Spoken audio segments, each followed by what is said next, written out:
If you see, really sorry guys, I really forgot that. Okay, so this server which is listening on the port of 8080 has many applications running. Let us say this is like Amazon which is running. Okay, let's say this is a TCL PL application which is running in the server.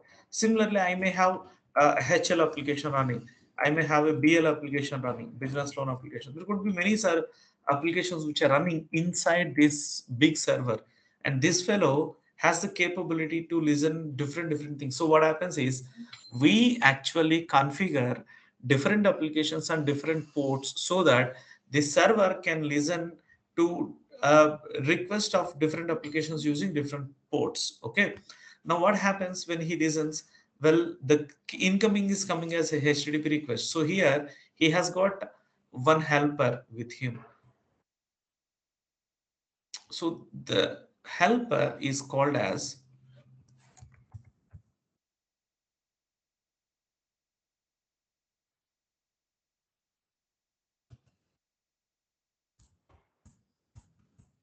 what is his name? Request wrapper. Similarly, he has got one more person helping over here to do the same thing while the time of returning the response. His name is,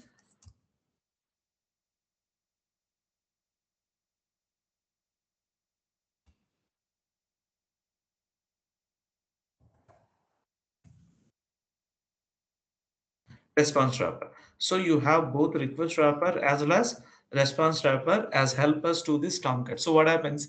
This person, when he takes this request, basically the request is, let's say I'll remove this from here. The request is passed to the request wrapper, who will wrap this request into the Java understandable model. And similarly, when he receives the response from this, he wraps the response into HTTP response and submits back to the browser. So here is what we sent as HTTP response. Okay, well here what happens here? Now this guy basically converts this into a Java understandable request and then sends to our application. Well, who will listen to this application? Basically there is a library or a layer who will listen to all incoming requests, who has the capacity to serve people, is called servlet. The servlet is nothing but a Java object who has the capacity to do service. Look at these words. Servlet, who will let us to serve, is called servlet. And this servlet has a method service. This service method is a thread, has the capability to serve many people. And this guy deals with something called as HTTP servlet request, who is a Java object which is mapping with the wrapped object of HTTP request, and who has got HTTP servlet response, who is a wrapped object for the sending response to the HTTP. Now, who have implemented this now? That should be a question, right? Somebody has to implement. Now, these are implemented by nothing but Mr. Tomcat provider. Whoever supplies the Tomcat has implemented how the servlet should listen, how he should give service, how this wrapper should be converting a HTTP request into HTTP servlet request, how a wrapper should be converting HTTP servlet response into HTTP response. So entire API which do this transaction part is being delivered by the same vendor who supplies Tomcat. Similarly, how this is happening? Well, I told you something. Java is always interface based, right? Now, I will come to the actual point. Java people have felt that we should have an API, we should have an API which will let a web client to send the request and a web server to take the request, process this request, and then return the response back to the web client. So to provide that, they have driven a package called javax.servlet, which is extended by javax.servlet.http, which is purely for HTTP request response handling. On the other hand, Java Extract Servlet has the capability to handle any other type of protocol like TCP, Telnet, FTP, XYZ. Now, this Java Extract Servlet or Java Extract Servlet.http, they basically come with a number of interfaces. One of the root interface is called as interface servlet. And they said that anybody who implements this servlet is a servlet. Pretty simple. Just like they said in the thread, anybody who implements runnable is a thread. Similarly, they said anybody who implements this servlet is a servlet. That's all. So you wanted to become a servlet, you just implement this. Now this servlet interface has many methods. Okay, the servlet interface has many methods, but we don't know how to implement them. Like, how do we load the servlet into the memory? How do we exit the servlet from the memory? And how do we handle the service? And then how do we get how many servlets are running in our memory? All these kind of methods are there, which are not beyond our capability skills. So because they run on the server, they said key anybody who wanted to become a server for Java based applications, you please implement them. And then they have interface servlet, you have interface servlet request, and you have interface servlet response. And to forward the request and all, you have interface request dispatcher, and you have servlet config, which will configure the way servlets are to be loaded. And I have interface servlet context, which gives me facility to know about all the running servlets within a memory. There's so many such kind of stuff which are irrelevant to us. We will speak about bare minimum things which are required for us. Let's say there are three methods which are very important here. The first one is public void init. Load the servlet into memory, which will take servlet config cnf as a memory and throws servlet exception. That's the first method they have got. So this takes the configuration information of a servlet and load it into the memory. What do you mean by configuration information? We'll see that. We'll come to know that. And then the other method they have is public void destroy. Remove the servlet from the memory, throws servlet exception. Now after init, before destroy, the servlet is expected to serve the incoming request. So the third method, which is very important, is public void service. In order to give the service to a client, I need to take the request, process it, I need to send the response. So I have two parameters for me. One is servlet request object, servlet response object throws servlet exception anyway, because the request wrapping response wrapping is happening, and also I'm handling the request. And because I need to read it, I need to send back the response, there is a big chance I may also throw IO exception. So these are the three methods that are defined as a part of interface servlet. Well, yes, servlet request kaun hai bhai? What is that we do with that? Well, we actually read the request which is coming. As you people know that the HTML deals with text only, right? Hypertext markup language is what you call it as, correct or not? So this is basically hypertext. So entire request and response phenomena is happening on the name of a text. So the very first method, what the servlet method have is public string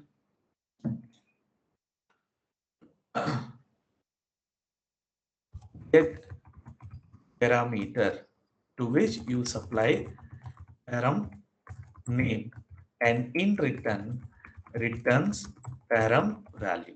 This method returns the parameter value. So basically whenever you try to send a request, right, a request always comes in the form of key value pairs. Let us say for example, this request, if you I don't know whether you have been introduced with JSON or not, basically, but the request always comes in the form of form data, at least comes in the form of URI or URL question mark, not URL, URI question mark. Okay, key is equals to value ampersand, key is equals to value. In this format it will come. So for instance, the above request will come in this way: username, okay, username colon ram ampersand, password colon ram123 ampersand, name colon ram percentile 20 percentile for space Shankar ampersand, something like this, okay, blah blah blah. So here this is coming in the form of key value pair. So this key value pair which you are receiving is coming to the server side with the different parameters. Now how many parameters we are passing? We are passing parameters like username is one parameter, password is one parameter, name is one parameter, and similarly email id, mobile number, all are called as parameters. Ram, how do we identify this parameter? This is how we will identify. We basically write the form element as input type is equals to text. Observe carefully.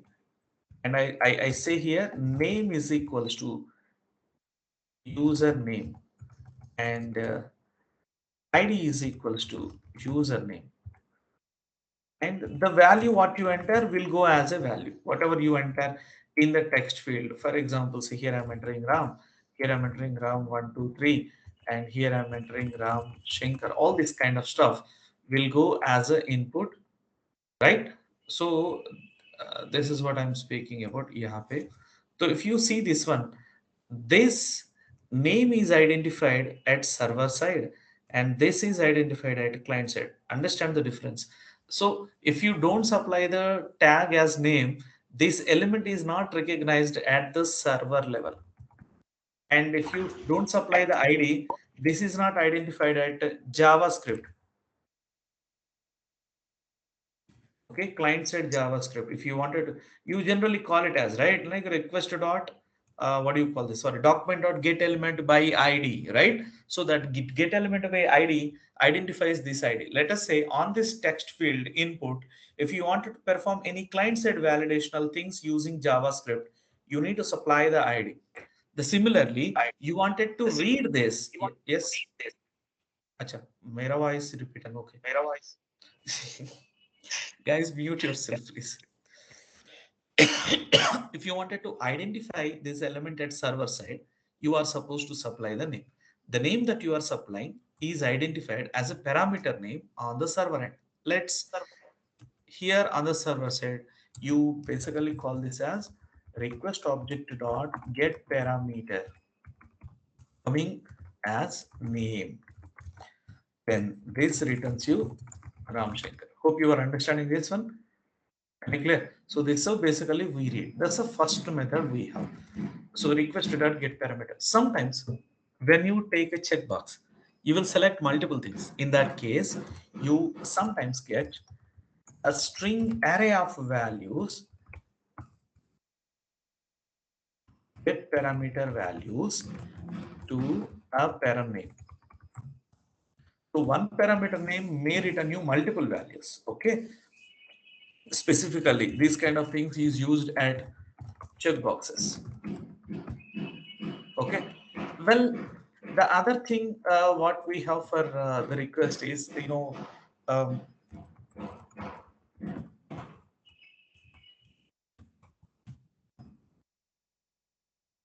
get request dispatcher. What is this request dispatcher is all about? We'll see a nice example here. Just wanted to tell you as a hi hello introduction to request dispatcher. Request dispatcher is that guy who actually can take your request and response and then forward to another servlet.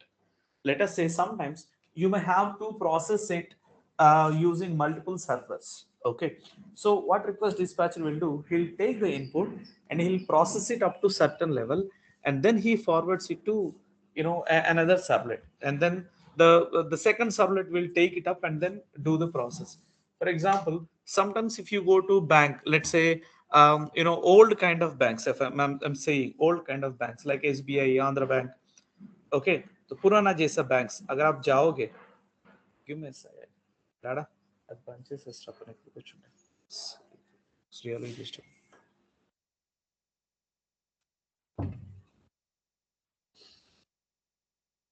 Old.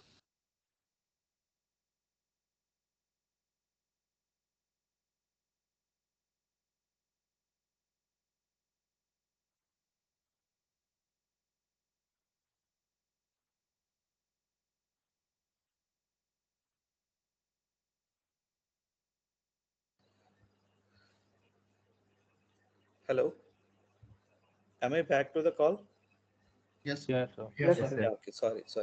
So what happens? You take the check over there. The bank person will write down the number, token number, and then passes the check to the cashier after checking the balance and all.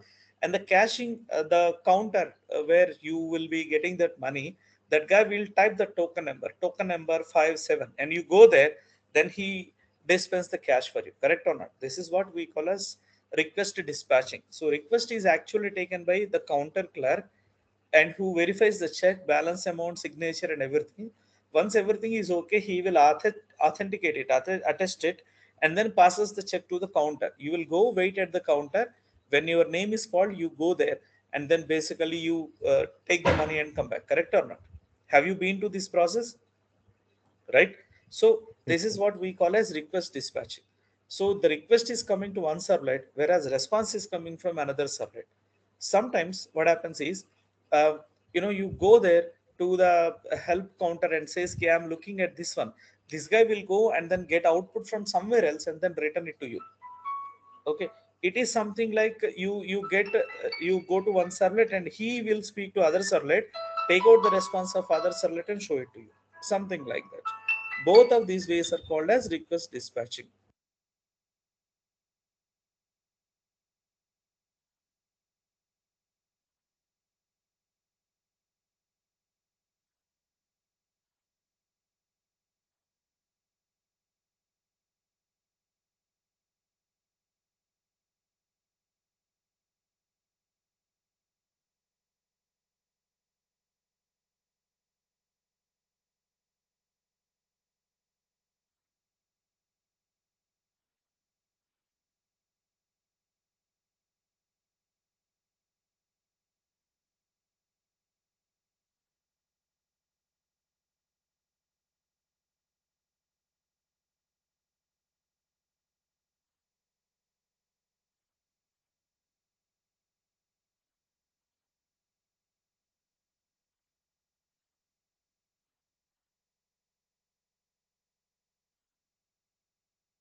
Okay, sorry. uh, where are we? That's called request dispatching. Okay, so in order to support that, this servlet request is the one who basically delivers this request dispatcher first. Okay, on the other hand, when you wanted to give the response, you have few methods which will help you to send the response. The first method is, you have to decide, uh, by the way, most of the request methods return you something, and most of the response methods are void methods. You would do something because you are returning the response, but because you are reading the request, most of the request methods will return you something. Okay, well, public void set content type string Your screen mime is not type. visible. Screen Not visible. is that so? Let me stop and then reshare it.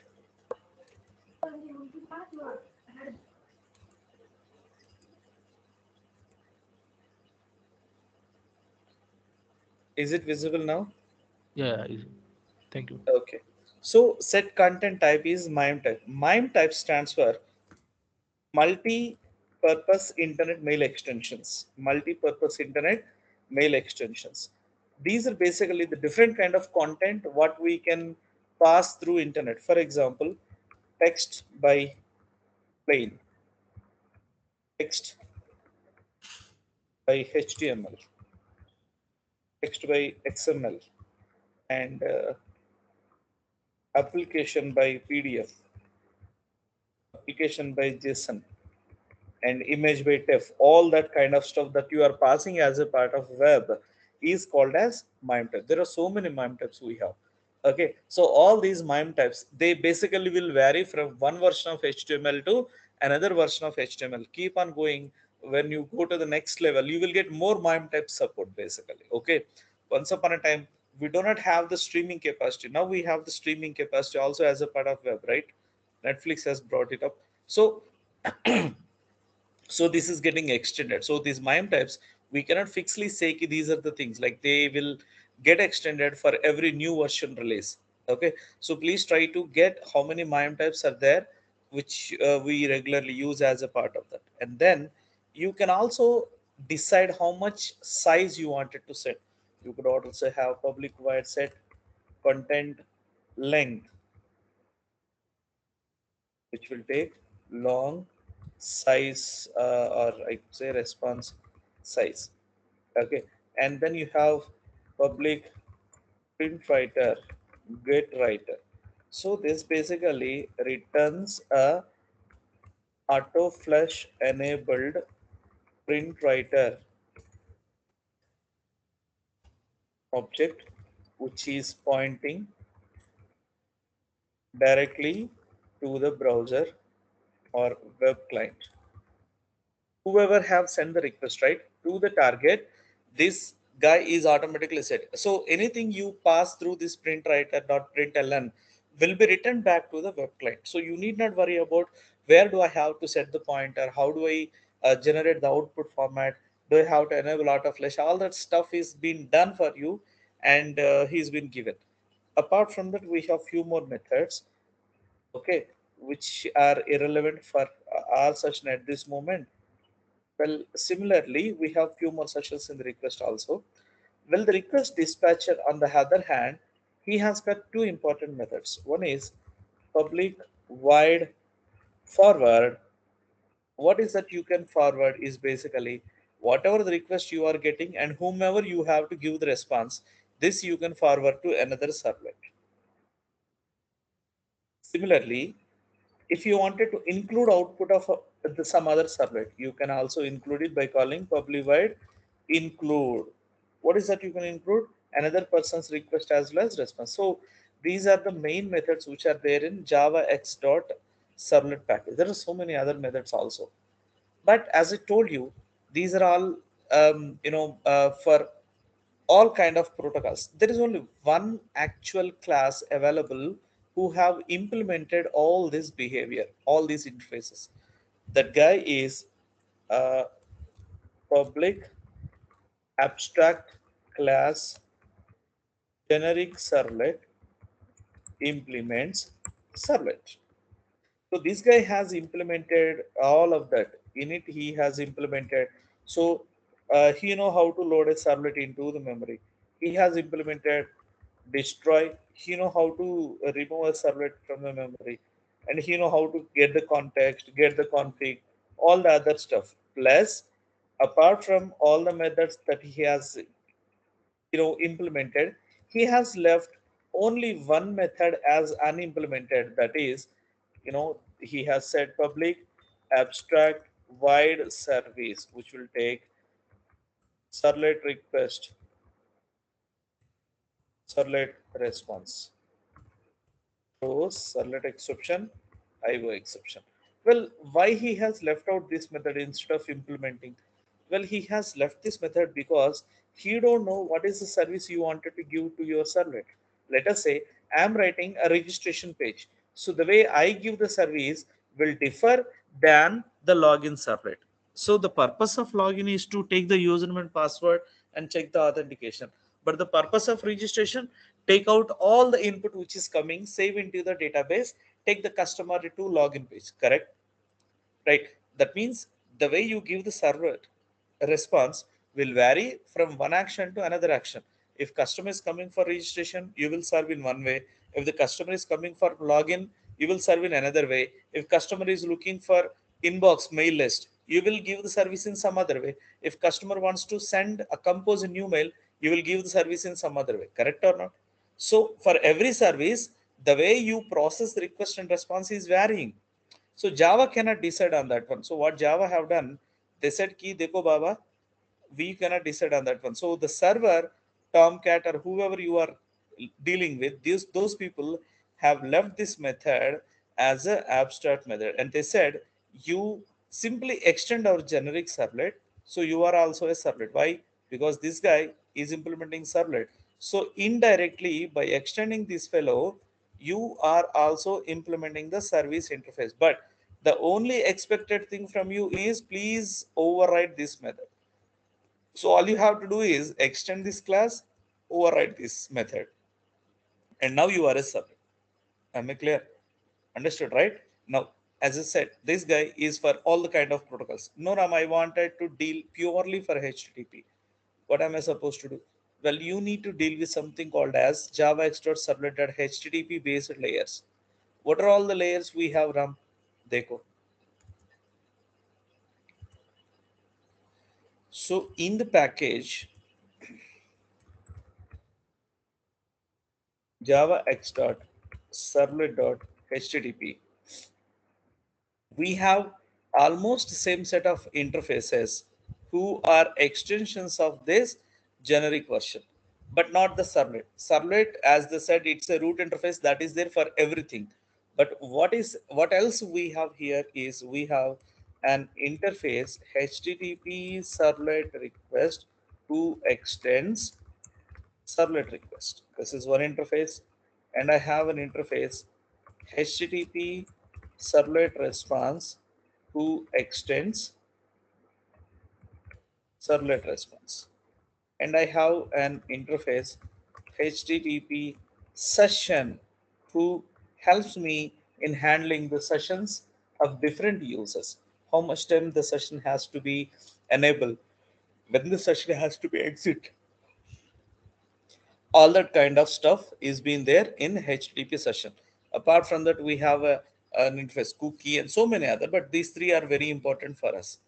Well, what are all the methods that are added extra to this Mr. HTTP servlet request? As I told you, this is purely based on HTTP. You can get more information about your request using this HTTP servlet request. For instance, you can get public string get request method. Okay, then public string get request URI, which URI it is being requested, and then you can also get public string, what do you call this? Get remote host, which IP address from where the request has come. All this kind of stuff. There's so many other methods which will give you in detail information of who have sent the request, what was the request, when was the request time, how it has arrived, what is the encryption mechanism, whether it is a post method or get method encryption mechanism is used or not. Okay, what is the protocol, which version of protocol they are using, and what is the content type, all that kind of stuff. Plus you can also read something called as headers.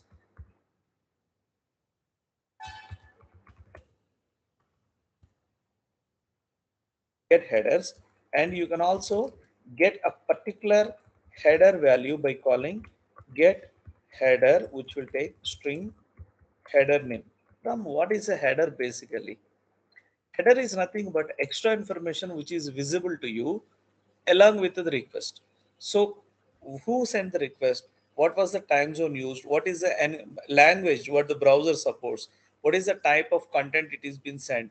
All such kind of extra information is also being sent along with the request. Okay, that extra information, sorry, the extra information is called headers.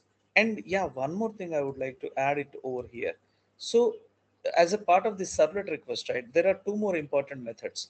So the first method which I wanted to give is public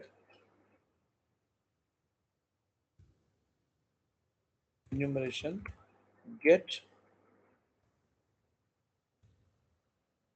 parameter names, and public, yeah, this one only. This is very important. What I should here.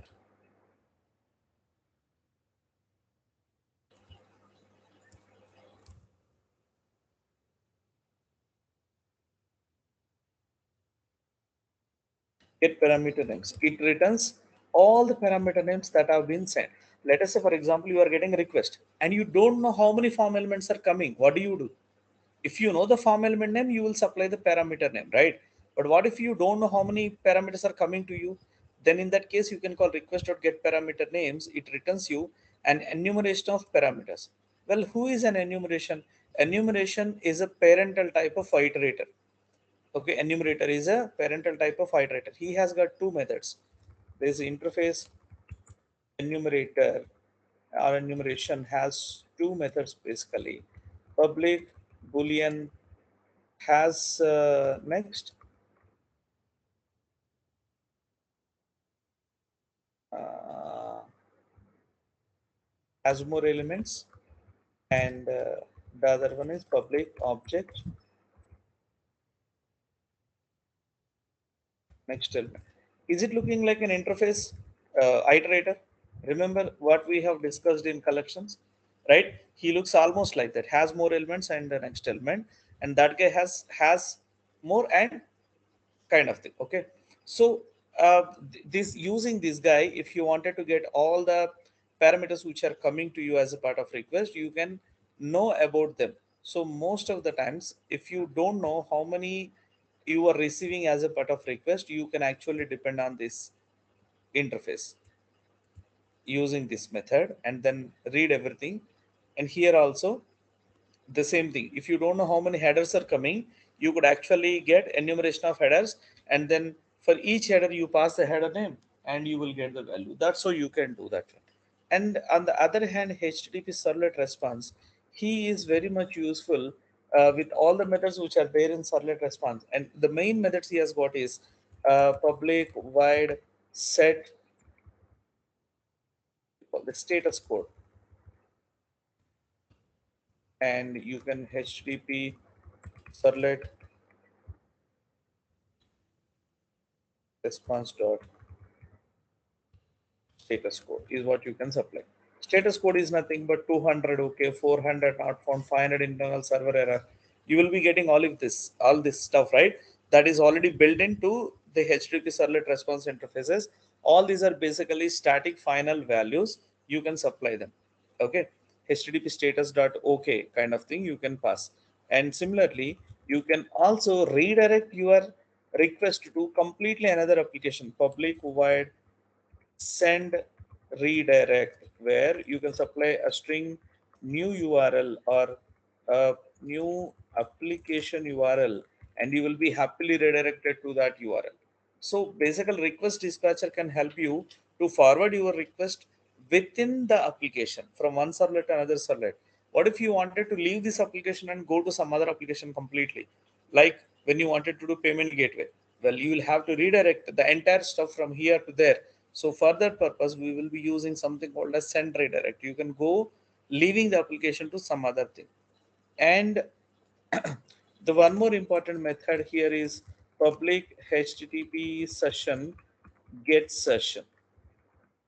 Well, it checks if a session is already exist and returns if so, else returns null object. But whereas now, let's say, for example, this is the first time the user is coming. I'll say request.get session. There is no session. I need to create a session, right? How would I know whether the user is coming for the first time or second time or third time? I'm just a server. I don't know whether he is coming. Well, let the Tomcat server handle all of the stuff is what I felt. So I have another beautiful method, public HTTP session, get session, boolean, create new. This is the one. So basically what happens, it checks if session exists, then return it. Else creates new and return it. So which is pretty useful, right? Let's say, for example, I don't know whether session is there or not. So I'll simply check it. Now, if I have a session, I basically will get an object of existing session. What if session is not at all available? तो ये API ensure करता है कि no problem यार, अगर नहीं है तो मैं क्रिएट करके दे दूंगा. So what it will do, it will simply creates a new session and returns to you. So much more useful compared to the get session. Most of the times we will be using this one. Okay, Well, fair enough. This gives you session. What is the session is all about? Session is how much you have been idle at server side. After redirecting to one page, every page should have a validity time. If you are crossing the validity time, you should be logged out automatically, and your information which is maintained at the server side has to be removed. For bank kind of websites, this session is really less, because there is a much scope that if you are idle on a page for some time, somebody can hack your information. So instead of that, we'll keep a very less session time and log out the customer if he is not responding for a period of time. So the HTTP session interface gives you the facility of handling all such kind of stuff. So here I have a public boolean is new. Well, to check my session is a new session or not, I will be using this one. And I have a public, what do you call this? Wide set max in active interval. Here you will supply in seconds. So this is what max time after which session will be timed out. And what is the main purpose of this session? Let's say, please understand, if you are using request dispatcher, as I told you, you will be within the application, so you can carry out the request and response information. But what if you are redirecting from one side to another side? You are redirected back, and after that, if you are coming back to the URL, let us say from your um, book my show application, you are redirected to payment gateway, to an Axis Bank application, and you have completed your net banking payment and all, you will be redirected back to book my show. Fair enough. But you are sent out of the application and you are coming back to the application, you must be identified. Dekho bhaiya, iska previous transaction is this one, he is trying to book tickets from so and so theater, these are the ticket IDs, and then once he come back, because of the payment is successful, the tickets are supposed to be blocked. Where I should maintain all this information? You left my server and go out here. I don't know whether you will come back due to some problem at Axis Bank, you will log out. I don't know that, right? So I need to maintain some information about you at my server.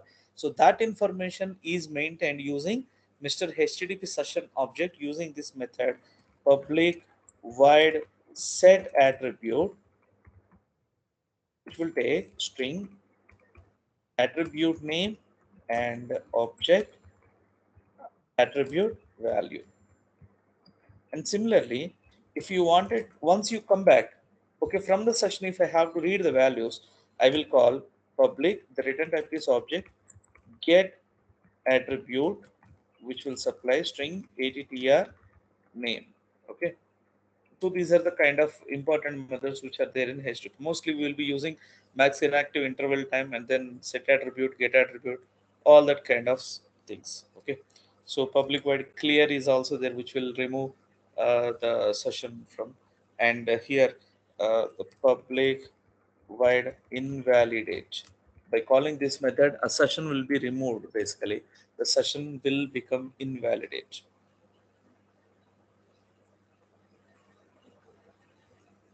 Okay, so these are the kind of methods which we have in HTTP servlet. Apart from these methods, what you are seeing, these people have introduced an abstract class called HTTP servlet, who extends generic servlet.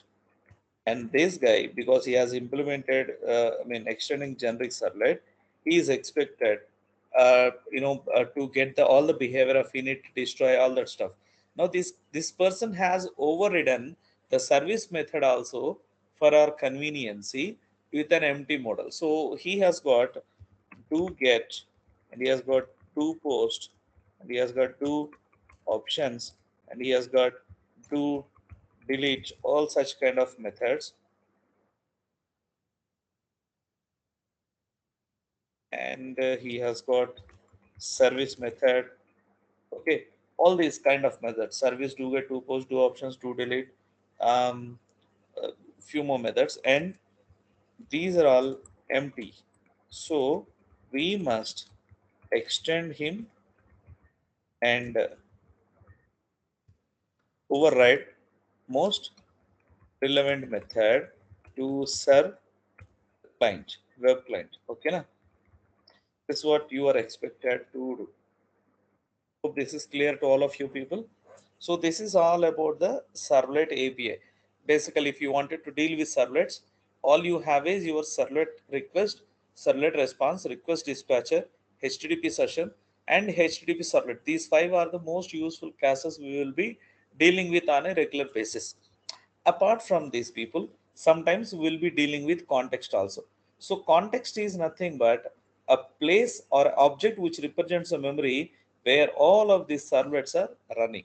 For example, I have a servlet. I wanted to know how many other servlets are running, what is the memory available, and all that stuff can be known by something called as servlet context. That interface servlet context also have set attribute and get attribute methods. Let's say you wanted to set some values which should be globally available to all the servlets which are running. You can take the help of context and set. Okay. And apart from this, one more point I would like to mention is this HTTP servlet request object also have these two methods defined. But the scope of these two methods is within the request. Within the request means when you are,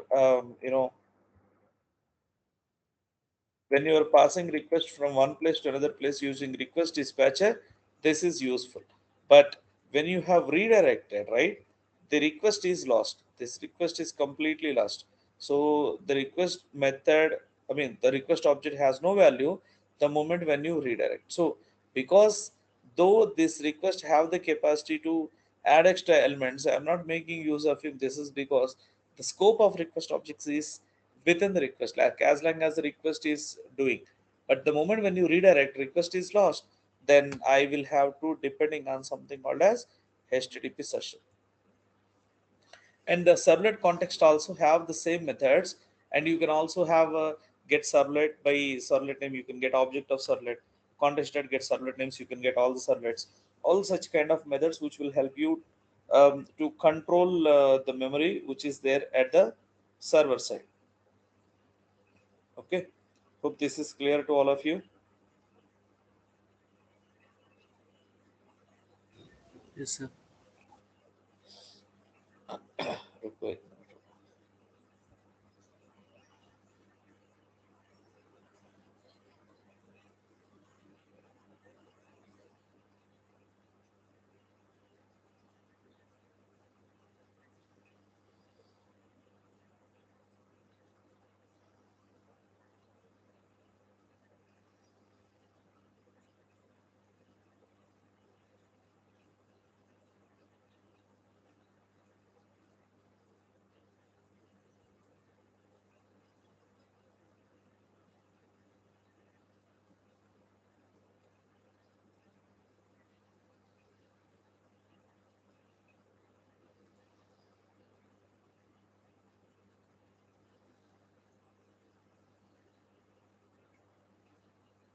Okay.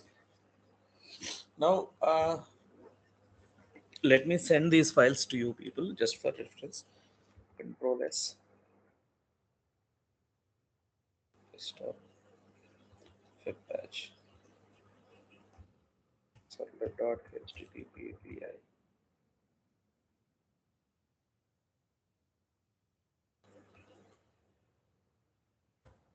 Servlet API. Okay. Now I'm coming back here. Okay. So when it comes to that, I said key service is the one who handles this request and then the response. Who are all the people who help here to this servlet in order to do that one? Like how many layers will be there? That is what we are going to discuss now. Okay.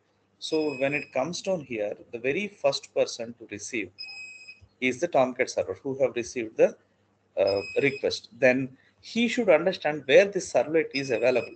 So he will go to something called as a section called as web config,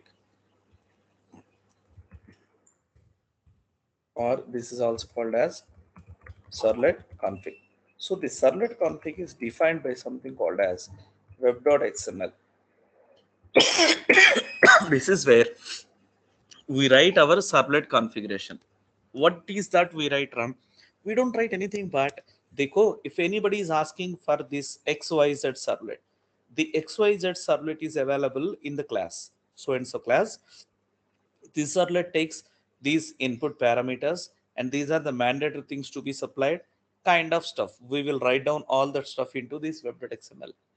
मतलब राम अगर हमारी application में if we are using 200 servlet, will this web.xml contains 200 servlets? I mean configuration of all the 200 servlets?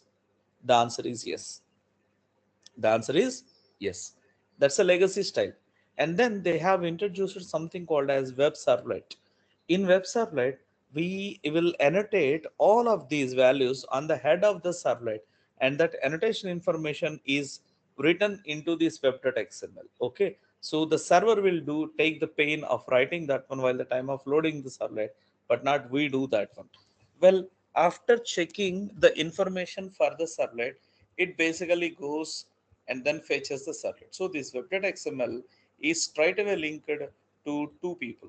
One is context, another is web content. So here there is a area. I'm sorry. Okay, please understand. There is an area. We call this area as web-inf. This web information contains the content, which is HTML, JavaScript, CSS, images, all that kind of stuff, and then config or application properties or static files. All whatever is be needed will be over here, openly available in WebInf. Apart from this, it will also have web.xml. And then web.xml, if you are looking for a JSP page, and then Tomcat server forces you to go bhaiya, go and then fetch for a JSP. Then for this JSP file, here on the right side, we have a memory which is called a servlet context. So this memory of servlet context is also available openly for this web.xml to look at. So it will come down here to this memory and searches for whatever the JSP page or servlet what you are looking at, and he will load him into the memory and calls the service method, executes them, returns the response. This is what exactly is going to happen. Well, अच्छा है भाई और कुछ. Well, apart from this servlet context, what this memory will contain is all packages that are imported or libraries written as a part of our application. All that stuff will be there. From here, it also contains the data access libraries also that contains JDBC code. And from here, server chooses one of the file and he will run him in the memory. And the context, from the context, he will be loaded into the Java runtime environment, and he will be expected to be run instructions one by one. And then as a part of that, he will also communicate to the database. He will get back the value. He will return the value. This is exactly what happened. Am I clear on this point? Okay. So Yes, sir. okay, तो इसमें क्या रहता है, मतलब what we do, we will only divide the entire work into multiple layers, and we will allow our servlets to communicate to these different layers in order to process the request whatever we have passed. So we will simply develop a small registration servlet here. For time being, we'll receive the request, we will print whatever we have received up to that level. Okay.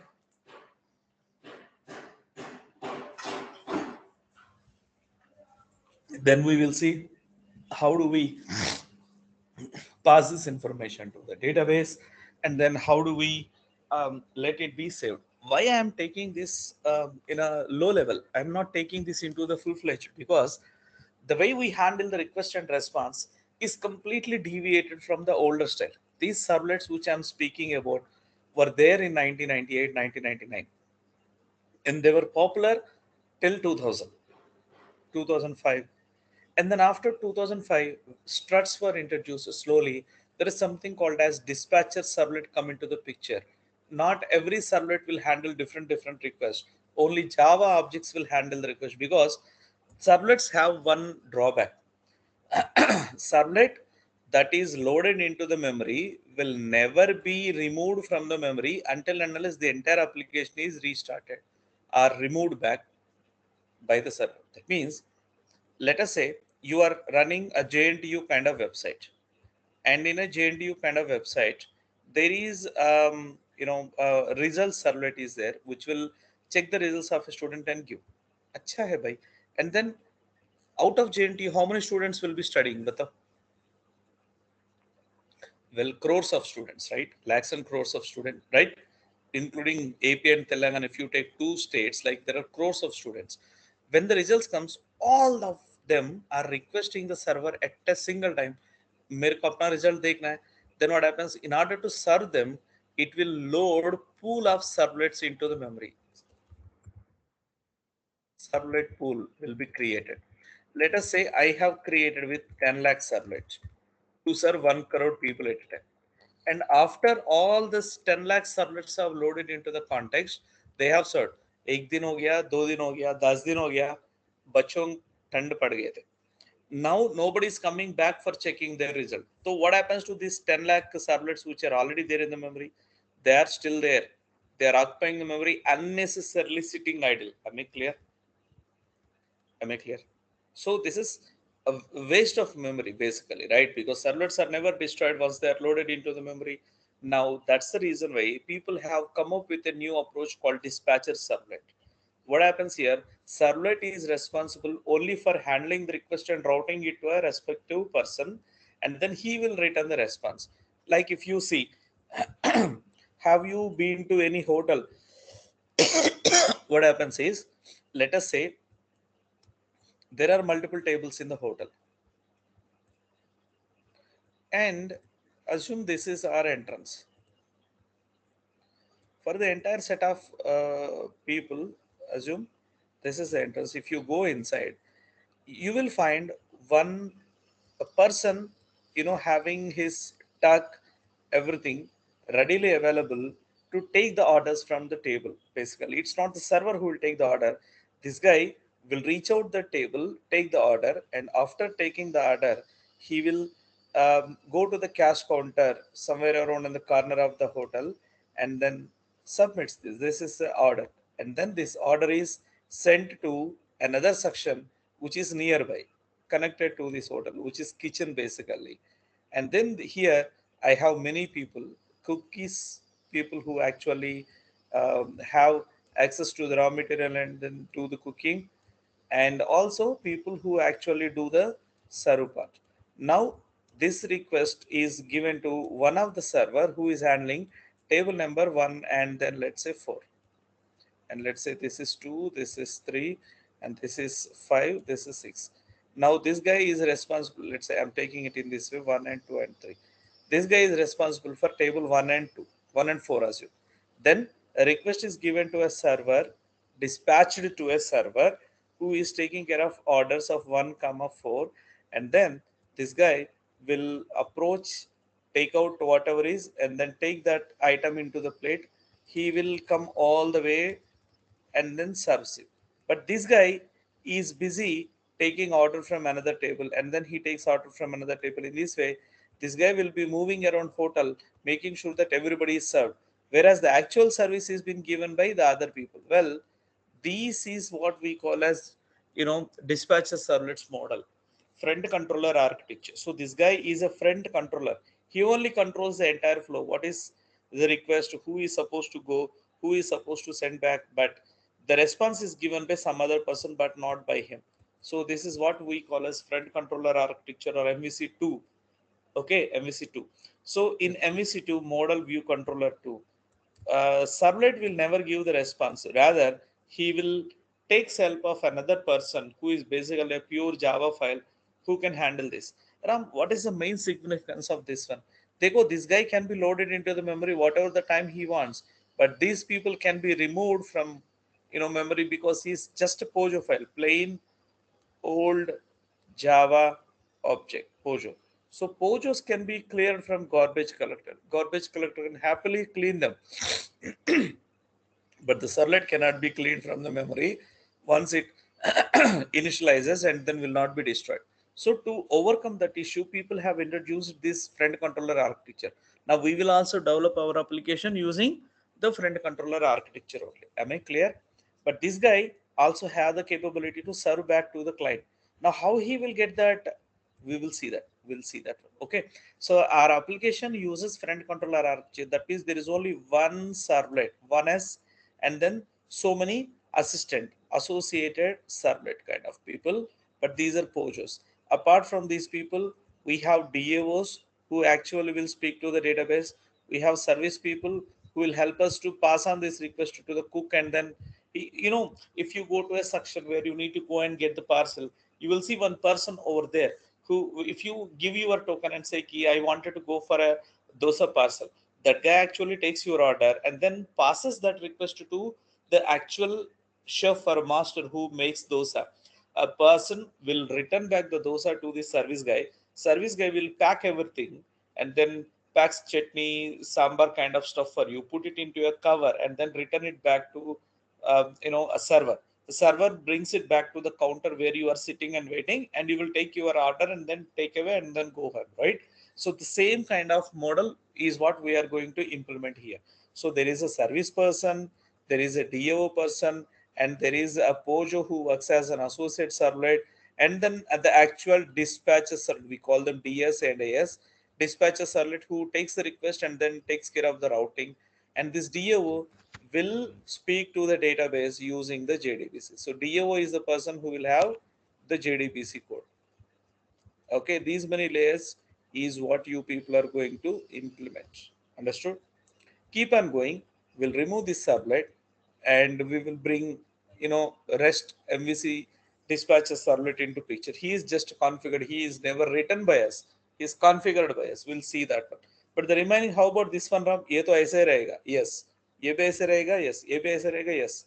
So I am teaching you this from the day one onwards. I am trying to teach you this style. This is because I want you to get habituated to this one. Tomorrow when you see tomorrow when you see REST, Spring Boot or microservices, you should not feel it new. You should feel it, अरे ये तो हम लोग पहले दिन से कर रहे. It is the same thing. Am I clear? That is what you people are going to learn now. Are you ready? Shall we start? Yes, sir. अच्छा, तो और एक Yes. API सीख लेंगे Yes, क्या? sir. Before we go ahead and then do, like it's already 11:20 now, 11:25. तो और एक API सीख लेंगे क्या? Shall we learn one more API? Sure, sir. Sure, sir. ठीक है. So before I go ahead and teach you that API, I'll first of all, okay. तो ये जो है request response processing, I don't think you need it. ये मैं close कर देता हूँ. Now you have this person servlet API. ये भी close कर दे मैंने. This is where we are. Okay, take a small break. Come back by 5 minutes. 11:35 or 11:40 is the grace time. It's 11:30, right? 11:40 is the grace time. You come back and then we will sit for 2 hours. 11:40, so 12:40 and 1:40. We will wrap up that part. Okay. So I'm keeping myself in mute within these 10 minutes. Please come back and join. We'll see this in action. Whatever you have learned so far as a theory, we'll see everything in action. Take a break and come back in 10 minutes. Okay, sir.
Okay, so I'm back. So hope everybody is also back.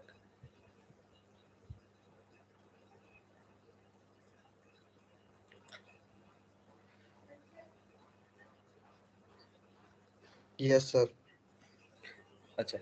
So see, I wanted to take you through another API because post lunch I feel like you may feel drowsy if I take you through API again. Okay, already I'm taking it through an API in the morning and then again take another API through in the post lunch. I don't want that to happen.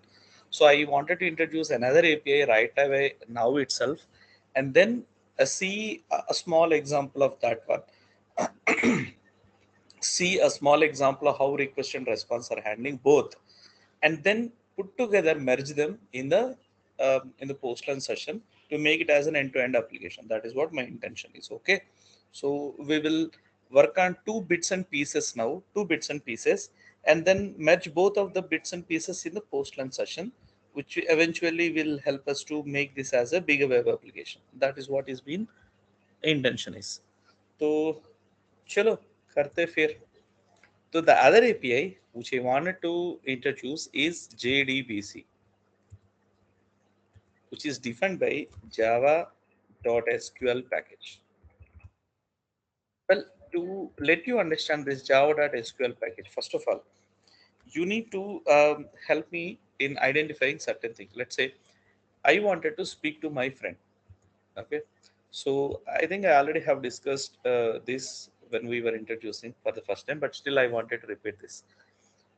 If you wanted to speak to your friend, communicate, make a call to your friend, what is the process involved in it? It is nothing but the same process involved in an application communicating to the database.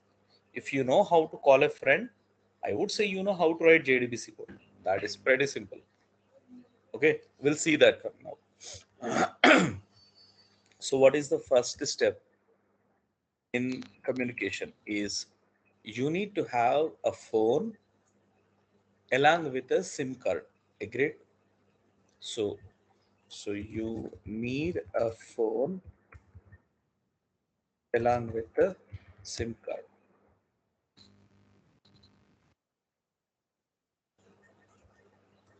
right now. And then the second thing you need is you need target details. What do you mean by target details? Whom you need to call. And then a third point which you do is basically you call the target number using a SIM you have with the help of utility call manager, right? You will have a dialer, right? So utility dialer.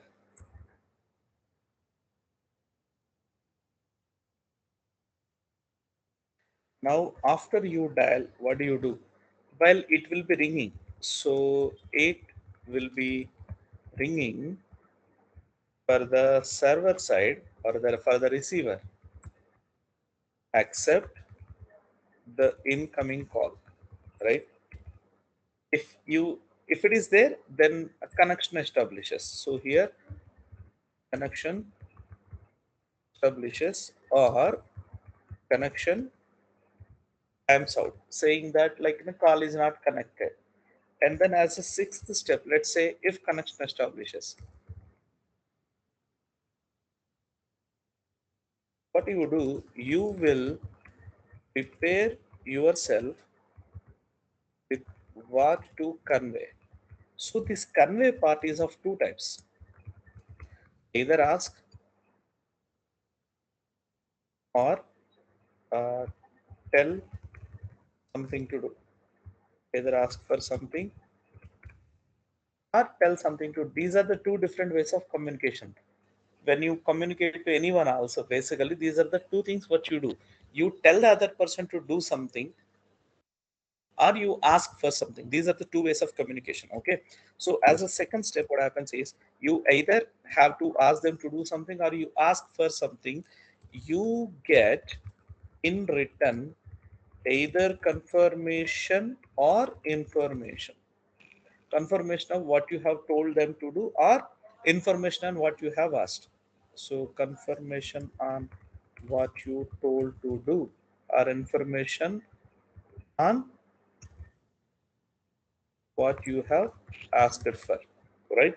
And then as a eighth step, you knowledge the response or confirmation. And then as a ninth step, you disconnect the call and then take your phone back to its original stage. Right or wrong? End of the story. Correct or not? Right. So this is what the different kind of steps that are involved as a part of your JDBC communication.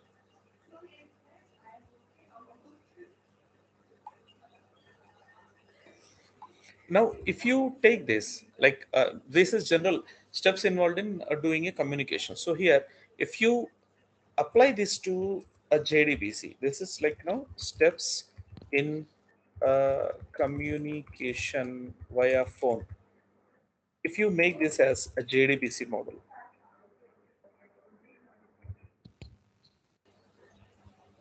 what actually happens is you need a phone along with a SIM card. Then you need a Java application along with the specific vendor supplied JDBC driver. This JDBC driver is the one who translate your Java based calls into a specific database version of calls, and similarly again transfers a database specific output to JD based Java based output. So that's just like the way SIM card receives the sound signal and transmits to EMF, and then again it receives EMF and transmits to sounds to your ear, right? So the same thing is done by your JDBC driver. Then you need the target details whom you need to call. So here you need your server details. So DB server username, password, schema name, all such kind of stuff you require. And once you have all that stuff, you have to call the target number using the SIM card you have and the dialer. So here you will be calling, you will call or you connect to the target DB using JDBC driver that you have got with the help of connection manager class. So this connection manager will attempt to call the receiver, I mean here in the place of for the server to accept the incoming connection request. Now if he accepts, connection establishes, or the connection timed out, it is the same thing. So when the connection establishes, that means you will receive an open connection, you will prepare what you are supposed to convey. So here you will prepare statement to execute your SQL queries. And then what are the kind of SQL query you can ask? Either ask for something which is going to be a DRL kind of query, or it is going to be a DDL or a DML or a DCL or a TCL kind of query. So either you ask for information, which is basically select query, or this is going to be other like create, alter, drop, insert, update, delete, extra. Clear on this point? And then once you get in return either confirmation you told or information what you get. So here you will get in return number of records updated by your DDL or you know um, DML, or get result set for your DRL. So once you acknowledge the response, you have to acknowledge the response or confirmation. So you need to read the result set, and then you disconnect the call and then take the phone to the original state. So here you will say connection dot close, and that's all. and your application is back to its normal stage. The connection is closed with the database server. And as a 10th thing, process the response is what you do. Well, please understand, communicating via JDBC to a DB server. That's all. Isn't it simple? Is it looking like any, a tough part or anything? It is that simple. All you need is to work with a driver manager, connection, statement, result set.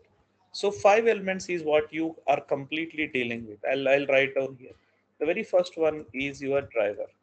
Basically represents your JDBC driver.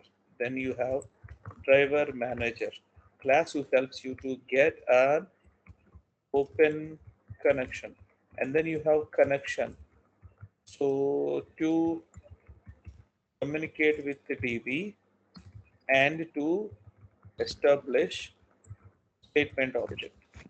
Then statement object basically to execute your SQL statements at the DB level, and result set object, which is nothing but response received if you have used select based query. That's all. Ram, apart from that, will you use anything else? Yes, of course. To know more about the result, you sometimes use this result set metadata.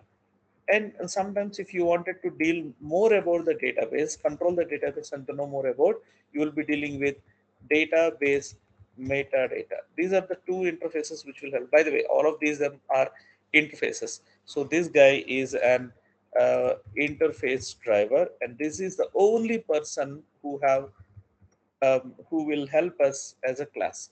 And then you have interface connection, and you have interface database metadata, and you have interface statement, and you have interface result set and interface result set metadata, all of such. तो ये सब interfaces है, तो कौन implement करता है भाई इसको? Well, this guy, whoever supplies this driver, right? Just like I told you, Tomcats, whoever, the vendor who supplies Tomcat server have implemented the entire servlet API. Well, a server can be supplied by Tomcat, Apache Tomcat, server can be supplied by JBoss, server can be supplied by BEA WebLogic, server can be supplied by IBM WebSphere, servers can be supplied by Oracle Cloud Server. So many servers are there who support Java. Whoever supplies the server have implemented the servlet and servlet.hdp APIs. Similarly, there are many databases existing in the world who support Java applications. Like if MySQL is supplying driver, MySQL driver, he will implement this connection statement result set XYZ. Similarly, if Oracle is supplying the driver, they will also have their own version of implementation. If SQL Server supplies the driver, they also have their own version of implementation. That means Java will define the interface. A vendor will actually supply the implementation. But what is the specialty here is the methods that are defined by Java are the same methods that are implemented by the different vendors also. So if you know Java API, that is the same way. Either you deal with Oracle, or you deal with MySQL, or you deal with PostgreSQL, or you deal with HANA, or you deal with Sybase, or you deal with X, Y, Z, any database. The methods are unique. Your application is intact. So the main purpose of JDBC is that one only. Prior to the JDBC, what happens is, if this is your application and you have different databases, and your application has to communicate, let's say today it is communicating to MySQL, then your application contains native MySQL API code embedded or integrated. Now tomorrow, if you are migrating to Oracle, assume, in that case you have to remove the entire native code which is there for MySQL, and again you have to say native Oracle API code to be integrated. Now कुछ दिन के बाद customer ने बोला कि नहीं, मेरे को ओरेकल भी नहीं चाहिए, कोई दूसरा, तो यार ये वाला प्रोसेस जो भी है ना, you have to repeat it one more time. So every time you deal with a new database, you'll have to include the native API of that one. Well, that's a big problem for the application to behave uniquely with any database, right? So that's why Java said ki I will write native API. you supply me a driver based on the interfaces that I define.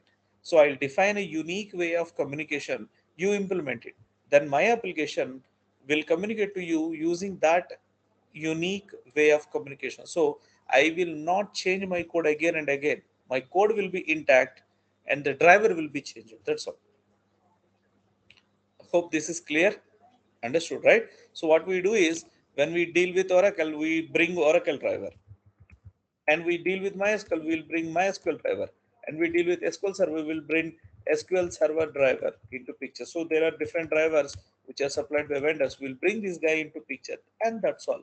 He translates our Java calls to MySQL call, Java calls to SQL Server calls, Java calls to Oracle calls. We will be free we'll be free from integrating a different APIs. Okay, so all you have to do is, be aware of what is being given by JDBC. More than that, you need not worry to understand anything. It can be any. You simply have to deal only with JDBC. Am I clear? So this is how you will have. These are all the steps. Whether you write the code for 100 times, 1,000 times, 1 lakh times, these are the steps involved. More than that, nothing. And then the different kind of APIs you deal with is this much. It is irrespective how much big your application is, you will still deal with these people only. Isn't it simple? Correct? So let's learn that API. And that too, by the way, whatever is important, not everything and anything which is there in Java. Because trust me, nobody is dealing with JDBC directly. They are dealing with ORM softwares like Hibernate now. Let's learn JDBC. So this java.sql package has a main root person as a Mr. Interface driver. And we basically, honestly, don't deal with any methods of the driver, but you need to understand how you have to initialize this guy. So you have to initialize this guy by using a method class dot for name. So you wanted to bring a class version for this name, and then the application will get into picture and see the library. Do we have any class representing this name? And then tries to give you that object, and that guy will help you to work as a driver. So class dot for name com dot mysql dot jdbc dot cj dot driver. This is above MySQL 8.x, 8.0 or more. And the same thing, if you are dealing with lower versions, class dot for name, you would simply say com dot mysql dot jdbc dot driver simply.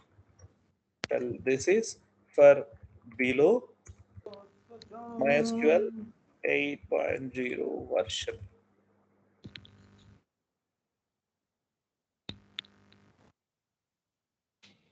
Above and equal to. I could say from, okay, version and above. This is below MySQL 8.0 version. Well, this com.mysql.jdbc driver, this is fixed. Well, this is the package name where the driver is available. If you're dealing with Oracle, the package name differs. If you're dealing with SQL Server, it will be com.microsoft.sql.jdbc.SQL Server JDBC driver, something like this it will come. Okay, so if you're dealing with Oracle, it will become oracle.thin.driver. Something like that it will come. So this name of the driver, in which package this is defined, will vary from one vendor to another vendor, that you have to get through the documentation. So you have to go through the documentation supplied by the driver. You see a sample example, API, everything. Then you will understand, acha, TK, this is how I have to call my driver. Am I clear? Yes, This sir. is not defined by RAM. This is defined by the MySQL itself. So the way they say, we have to act in the same way. And then to help this driver, we have a beautiful class called driver manager. A class driver manager who have got one method called public and the static method. It's a static method, so you can call directly driver manager dot. The method returns connection which is open. So return type of that method is connection, and the method is get connection. So because you wanted to get connected to the server, you are supposed to supply string URL, and you need to supply string username and string password.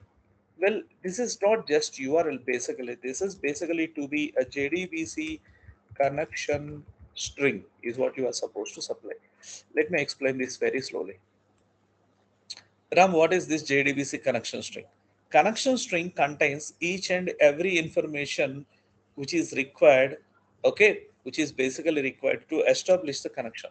So ideally for MySQL, the JDBC connection string will look like this: JDBC colon MySQL colon slash slash, and here you need to supply where exactly this server is located. So server IP address colon which port this server is listening to, the port of the server slash your DB schema name. This much you need to give, comma, you need to supply the username, and to authenticate password is what you are supposed to supply as a part of this connection. For instance, we will call in our for MySQL JDBC connection string. We this is the one, okay, MySQL JDBC for our application.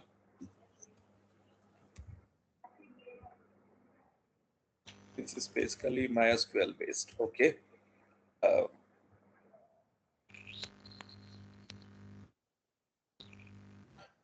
we will write JDBC colon MySQL colon slash slash localhost colon 3306, which is our port where we are listening, slash our application name. Let us say if we are creating a mailing system, so we will say mailing system. That's my DB name, comma, root is my username, root is my password. That's how we need to call. Am I clear? Yes, sir. Okay, so इसका नाम याद रखो JDBC connection string, which will contain this bare minimum things that are supposed to be supplied. If you see .NET, the connection string itself will contain the username, password, authentication mode, and everything. Okay, so it depends. Like no, it will vary from one kind of implementation to another kind of implementation.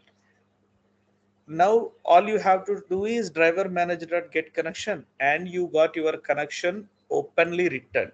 So now interface connection will help us to deal with the connection. Well, the very first thing what you can do is, once your work is over, you could close this connection by calling public void close. This actually closes that connection. And using this connection only, you could actually create a statement object who helps you to carry out the SQL statement that you are giving to be executed at server side, takes it all the way to the server via this connection and executes the statement over there and carries the result for you. Carries the result for you. So that you can get public statement, create statement. Okay, so that is the method which returns you a statement which is created and readily available to be used. And similarly, by default, all your application which is speaking to the database does not have the capability of auto commit. So because when it comes to real-time applications, you will never be given with the actual admin username and password model. So you will be given with as a normal model. So you can make it public void set auto commit boolean can auto commit by supplying set auto commit as true. So through this connection, whatever statement you execute by default, it will be auto committed. Okay. So and then you can also get the my database information by calling public. The return type is database metadata by calling get metadata. So this method returns you database metadata information. So what are all the information I can get from database metadata? Well, I can get server version, I can get server name, I can get number of tables available, all that kind of stuff. What is the schema name? How many schemas are available? What is the memory size available? How many tables are there within this database schema? anything and everything about the database if you wanted to know, right? That can be known by the database metadata connection. So please try to explore methods in this interface. This is a small assignment for you. This is for your benefit only. Basically, I don't want you to come back and submit this to me. This is only for your benefit. Like if you are interested to learn about what all the things that you can do with the database using Java application, well, you better know about database metadata. Okay. Now this statement object I'm speaking about, interface statement, helps us in executing the queries, right? Well, you have the basic level public void close as usual. Well, once your work is over, you can close your statement. And then, as I told, statement is helpful for uh, carrying out our statements to be executed. Well, the first method you have is public void execute query. It will take string select query. Now, execute query returns you result set object. Okay. Now it returns the result set because you are asking a select query. Then there is another method of the statement public int execute update, which will take string ddl or dml query. Here you will be supplying, instead of saying select query, I can also say drl query, okay, or dql query. So basically ddl or dml query takes out your create, alter, drop, insert, update, delete, all that kind of stuff. Am I clear? Apart from these two, we have a generic version of the method public boolean execute, which will take string any SQL statement. How do I know whether the statement is executed or not? If it is not executed, you will get error. So ये boolean क्या है Ram? Well, please understand. Returns true if there is result. That is the point. Please note down this. It returns true if there is a result. Okay. So what if there is not a result? Assume. Sorry, hang हो गया. If there is not a result, if there is no result because of this, that means the statement that you have executed neither has resulted in error nor have written anything. Means the one what you have run over here is basically a ddl kind of command. That is the meaning. So if you wanted to know what is the result which have written back, in that case you can call public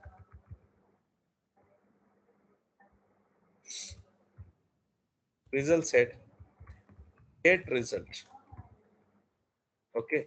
And uh, and if you wanted to know how many records are updated, let's say for example, by calling the execute method you did not get the true, you got false. That means there is a statement executed successfully, but it returned false. Means it has returned number of rows updated. By calling public int get update count, by calling this method you will get how many records have been updated. So this is all about the statement object. Apart from this statement, we have two more kits for this statement. They are interface prepared statement and interface callable statement. We'll learn about them, why they are used and how they are used. Basically, prepared statement is the one. Basically, statement is the one. For every statement, you have to open the connection and you have to close the connection. Prepared statement is such a kind of statement which can carry out multiple statements, but with only one connection. That means here, for every statement executed, in the statement object, I'm saying it requires one connection for every statement execution, whereas this prepared statement requires one connection, one connection for number of statements to be executed. For after all the statements are executed, you can close. However, scope of this prepared statement object, okay, will be within the connection. So when the connection is closed, the statement is also lost. So what happens if you wanted to execute it again? You have to prepare that statement one more time. What is the callable statement then in that case? Well, you need to understand one important point here.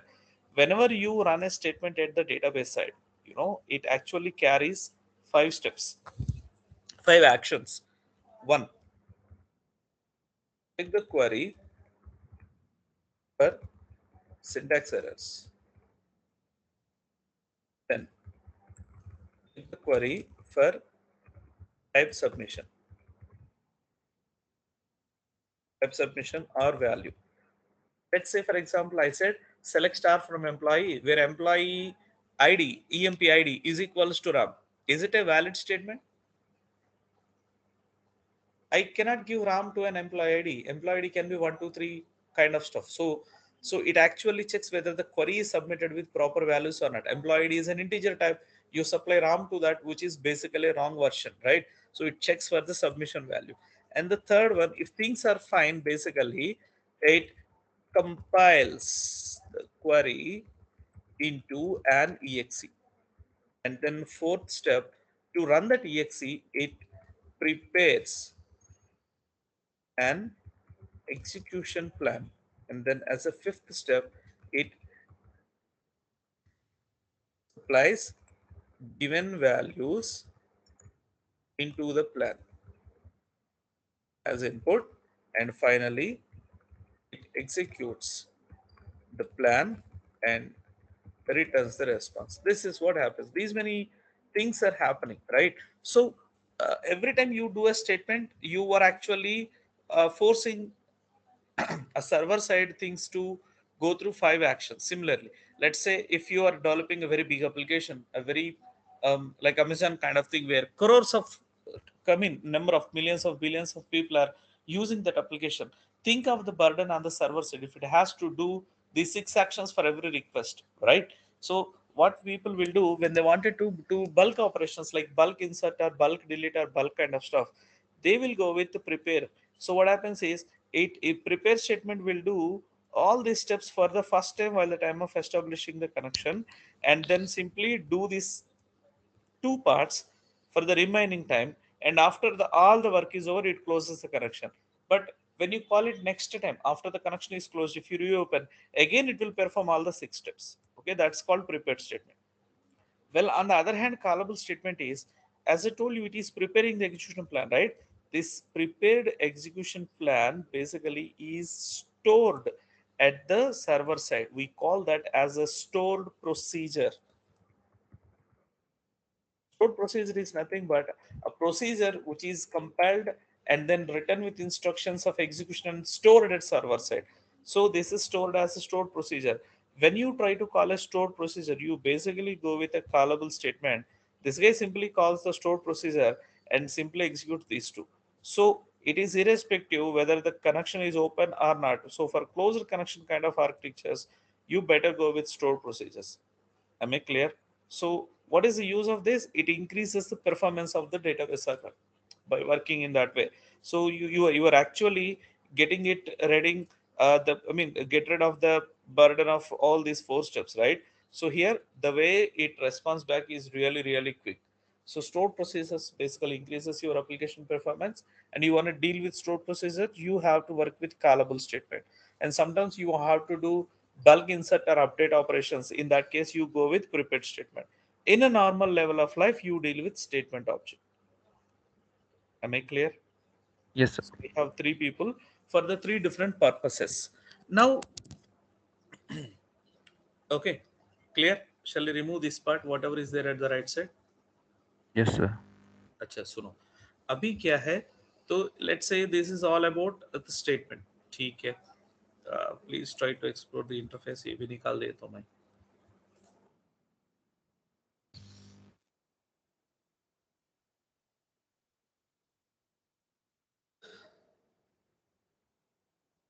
Now, what I have is I have got my result.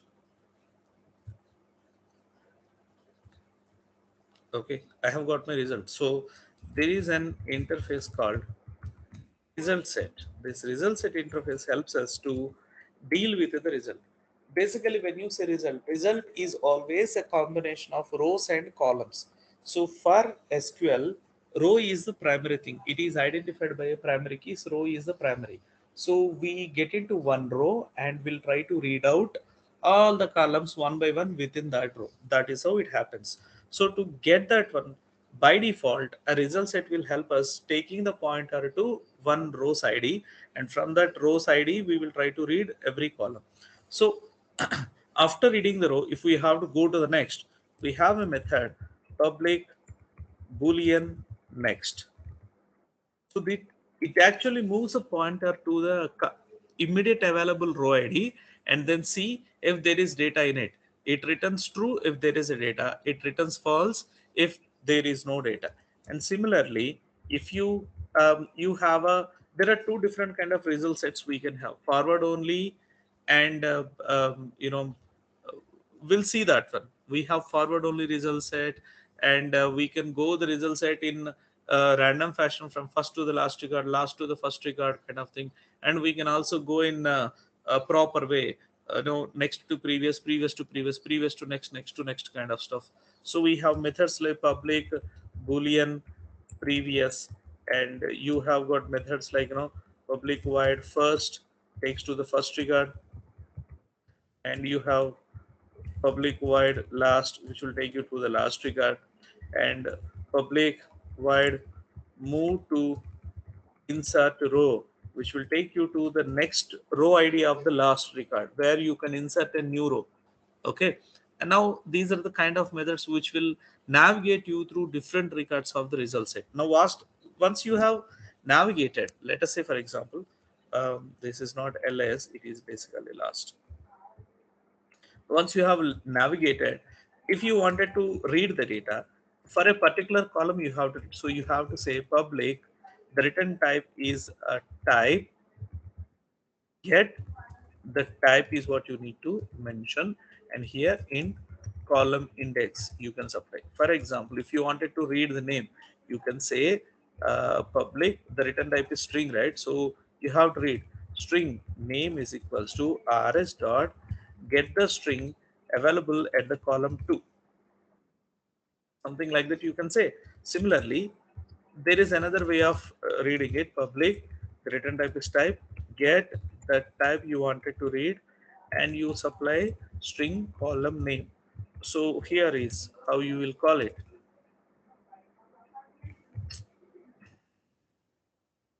string name is equals to rs dot get string for the column name. So it will try to read the value that is coming from the column name from the result set. Okay, so in either of the way you can call by using the column index or by using the column name, and you can return it from the result set.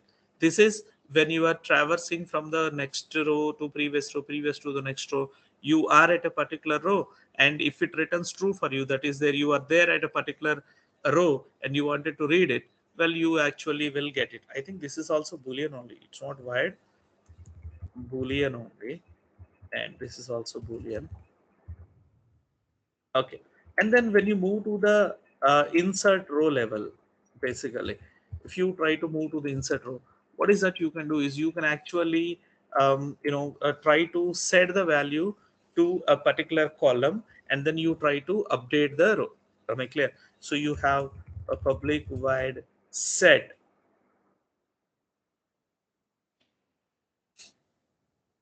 type, and then you can supply int column index comma uh, SQL type value.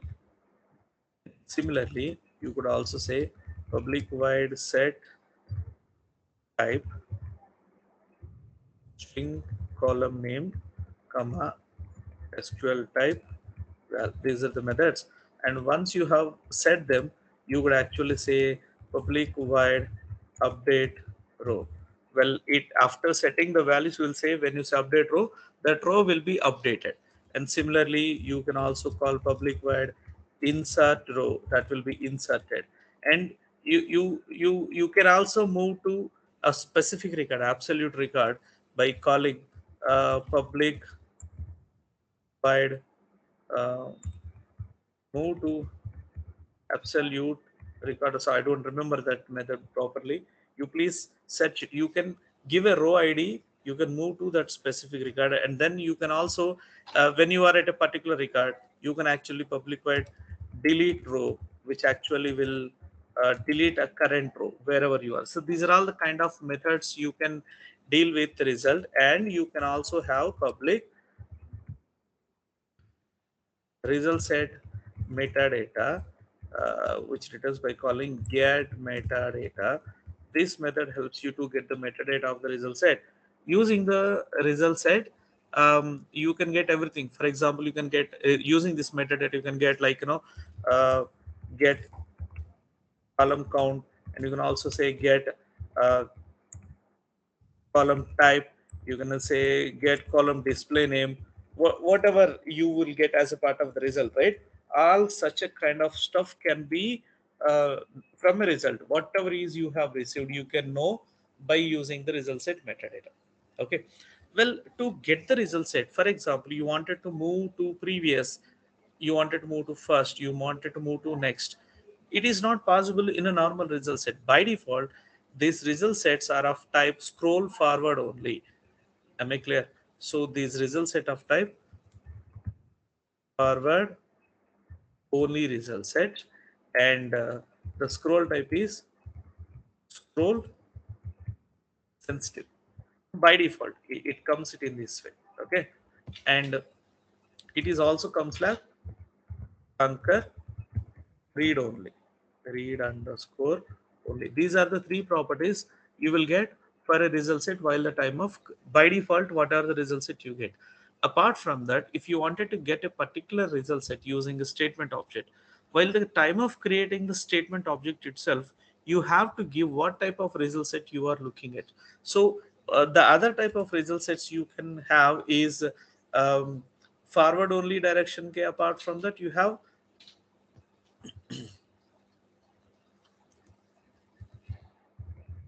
scroll insensitive and anchor uh, updatable. Okay. And then you have result set dot scroll insensitive anchor updatable.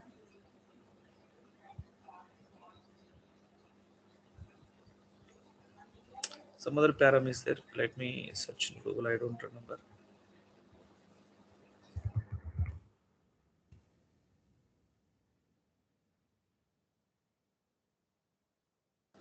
Yeah, these are the scroll sensitive, forward only, scroll insensitive. That's all. This is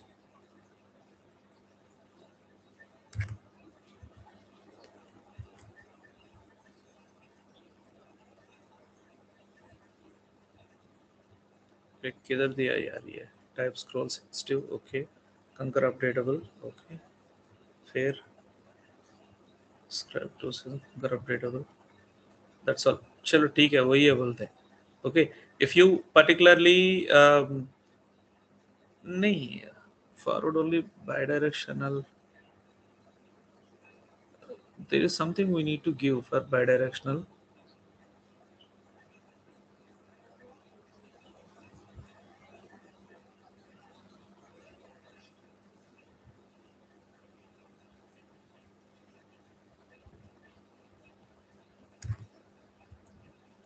Did we give that?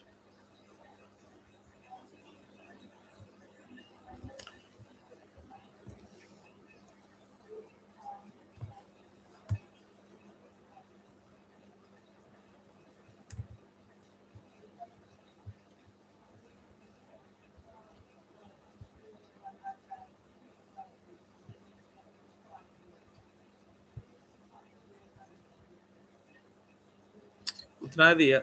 Type forward only, scroll sensitive, scroll insensitive, conquer read only, conquer updatable. That's all. Okay. Well, what you have to do, I'm sorry. So here it is. So you can have either forward only or you can have this scroll sensitive or scroll insensitive. So either of that. Scroll sensitive will force you to go in one record at a time, whereas scroll insensitive can make you go in multiple first to last, last to first kind of thing. Now concur updatable and concur read only will helps you whether your result set can help you to insert records or not. Like with the same result set, you bring the bulk of records, do all your operations, insert multiple values over here at the client level, and update the entire result set at once. So that can also be done. So what we call as closed connection architecture is what we call it as. So a connection opens, you will get your result, connection closes, and then you update your result set and then send it back. So something like this it can happen. So that will be for concur updatable and concur read only. And for scrolling, we have forward only, scroll sensitive, and scroll insensitive. Three params. So this can be done while the time of creating the statement. So when you create a statement object itself, you have to say statement is equals to connection dot create statement, and then here you can say result set dot scroll sensitive. That means you are asking for a result set from this statement object if it returns, which is of type sensitive information, and you wanted to update the result set also, you could actually say result set dot concur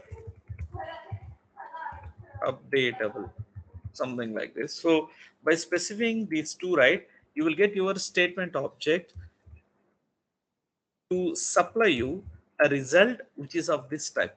So when you call scroll sensitive, you can call only previous and next. If you say scroll insensitive, then you can call next, previous, first, last, and everything.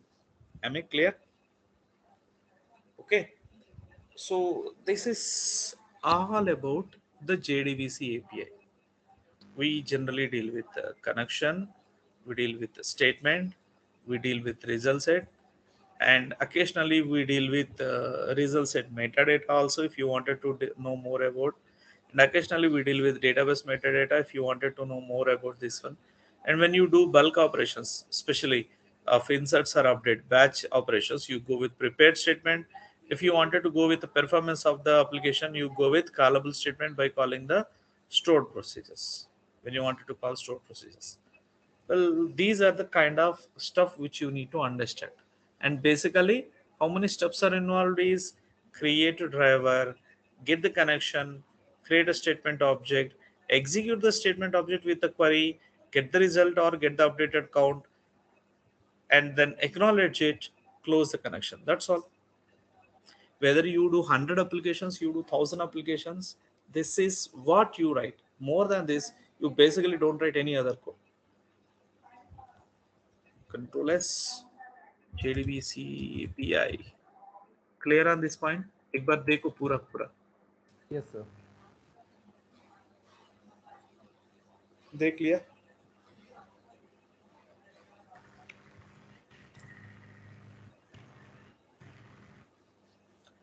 Let's see a small application on this one, okay? छोटा सा. Well,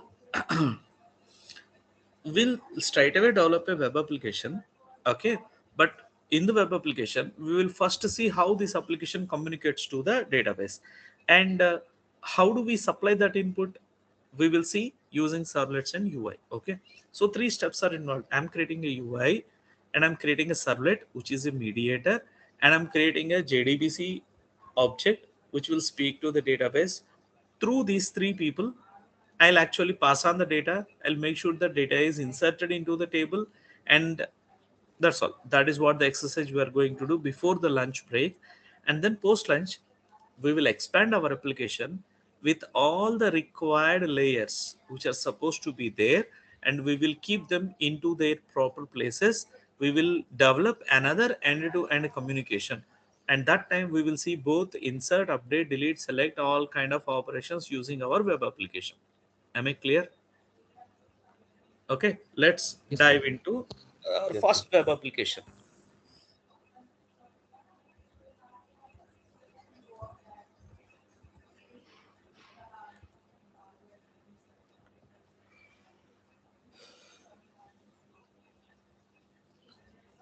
भाई हमारा batch का नाम क्या है? Freshers batch 2.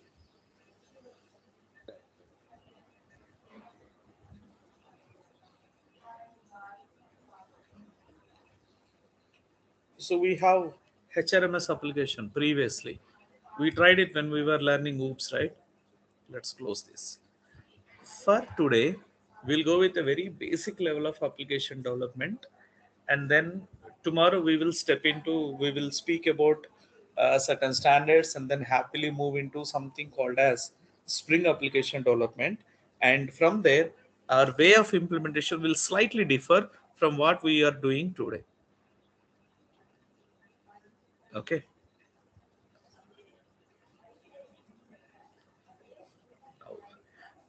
By the way, one today uh, the day started with a small bad news for me. It's something like, the previous batch which we have trained. There are 13 members in that batch. We trained 13 members out of that batch based on the assignments that you submit. Okay, we give you people a grading, and then yes, of course, there will be interviews will which will happen, technical rounds which will happen from our end to understand how much you have understood. We will ask you to develop certain applications. We'll give different tasks to group of people and identify how they are doing. Sometimes we will give individual tasks to the people randomly. We'll ask them to explain in the class. That's how we actually will see how you are doing your performance. And of course, we will be going through some MCQ tests also. Based on all these points, we will grade you into A, B, C. So there are 4 members which were graded into grade C. And then I told them, will you continue the batch with the HCU? I'll try to give a retraining to all of you people. I would like to. They denied, and they say, Ki, no, Ram, you take us through Spring Boot again. We wanted to learn things, and then we wanted to work along with our existing batch. We don't want to, spend one more month of time. This happened 2 weeks ago. 2 weeks ago, when your batch has started, right? So I tried pushing them to your batch so that they can become Java full stack developers, because the previous batch is not a full stack batch, it's just Java batch. So it's something like they felt offended, something like, अरे यार पूरा का पूरा batch जा रहा है projects को, हम 4 ही लोग बच गए थे, and they wanted to uh, you know uh, as early as possible they wanted to go to the projects also, so that they can get their honest, I mean, respect जो भी है, honestly they felt like, we'll get our respect in our batchmates. तो मैंने समझा ऐसा मत सोचो यार, like you cannot compare yourself with others and then wanted to go along with them, ऐसा नहीं है. So you better attend this batch. Nobody listened to me. So like, my director gave them 2 weeks of time. Ram इसको train करो. And then फिर से I have retrained them on Spring Boot and microservices part. 2 members could pick up. They're able to deliver and develop APIs on their own. Remaining two, they were unable to. They struggled, and finally, they were not even in a position to explain the code they are copying from their friends. You should be in a position to copy the code. Yes, of course, everybody will do the same thing. We also copy code from Google, but we should know what code we are copying, right? So, unfortunately, they are not in a position to explain that also. So, the evaluation which is happening for them on the last day, the director and myself and 1 or 2 members, others who are actually evaluating, felt like these people have simply copied the code from their front system, but he's unable to explain what he is copying, why he is copying. So ultimately, those 2 people were said, "Thank you, Tata, bye bye," and they are resigning today. With I really was not feeling well. Today morning, I am chatting with them. That's why I have started my session late. Really felt very bad. So if you remember, 2 3 days back, I told you how much struggle I had before coming into IT line. Yes or no? Remember that, right? So why I'm repeating this again is, you know, when food has come to your hand in plate, you should respect it. So you people are given with salary, and then this kind of training and all, this is purely to make you ready so that your careers also can be built. And that is a big thing for us. Like, if your career starts with Jopata and it establishes, it continues, and then in future you will become a very big company, and maybe become into a very big position, or you may become a CTO of this company also, or some other company also. But your career starting point is Jogata, right? That what actually gives us so much of satisfaction. And When somebody from your batch or the previous batch, whoever it is, who is my student, who fails and then returns back, it actually failure of the faculty itself. It's a failure of myself.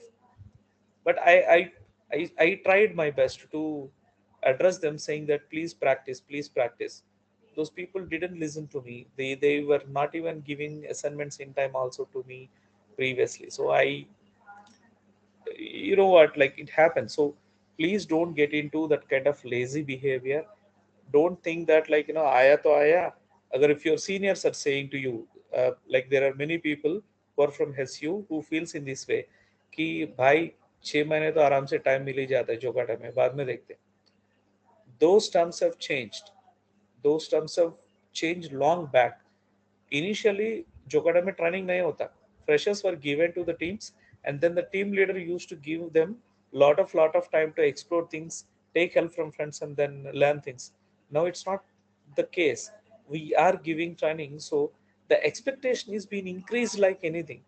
It's been increased like anything. So expectation care, when you hit the floor in a project, in a team, you are expected to start coding from the first week itself. Maximum of 1 week is grace period. You will get at least from the second week. If you are unable to do the things, like you will be put back to something called as PIP, another 10 to 15 days of retraining if required. If not, tata bye bye. So that is what happens. After your training, your performance is low, you will be given a PIP, performance improvement program, for 15 days. No improvement, go back. That simple. Okay. तो दो बच्चे अभी चले गए थे. So I'm really feeling bad for them. So just we have asked him to resign, and he is asking me, Ram, resignation ఎలా చేయాలి, నాకు మెయిల్ ఏం రాలేదు, రిజైన్ ఎలా చేయాలి, मतलब how do I do the resignation and all. Well, this is so bad. Basically, I'm why I'm telling this you people is to warn you. So beware of this situation. I repeat, beware of this situation. Take this as an example. This could happen to you. This could happen to you. Don't want to happen? Then please be aware of it and practice your things in time. Make sure that your life is safe, your career is safe. Am I clear? TK. वापस आ जाओ. Yes. Now here, now when we wanted to create a web application, as I told you, you need a web application. There are certain things that you require. So the very first thing is you require a web server, and then second, you require a DB server. Now, this is what you need to have. The very first two minimum things is you need a web server, you need a database server. So please understand, you could get it by Tomcat. So please download Tomcat 8.x or more version, and then extract it in C or D where it is accessible. Okay. Now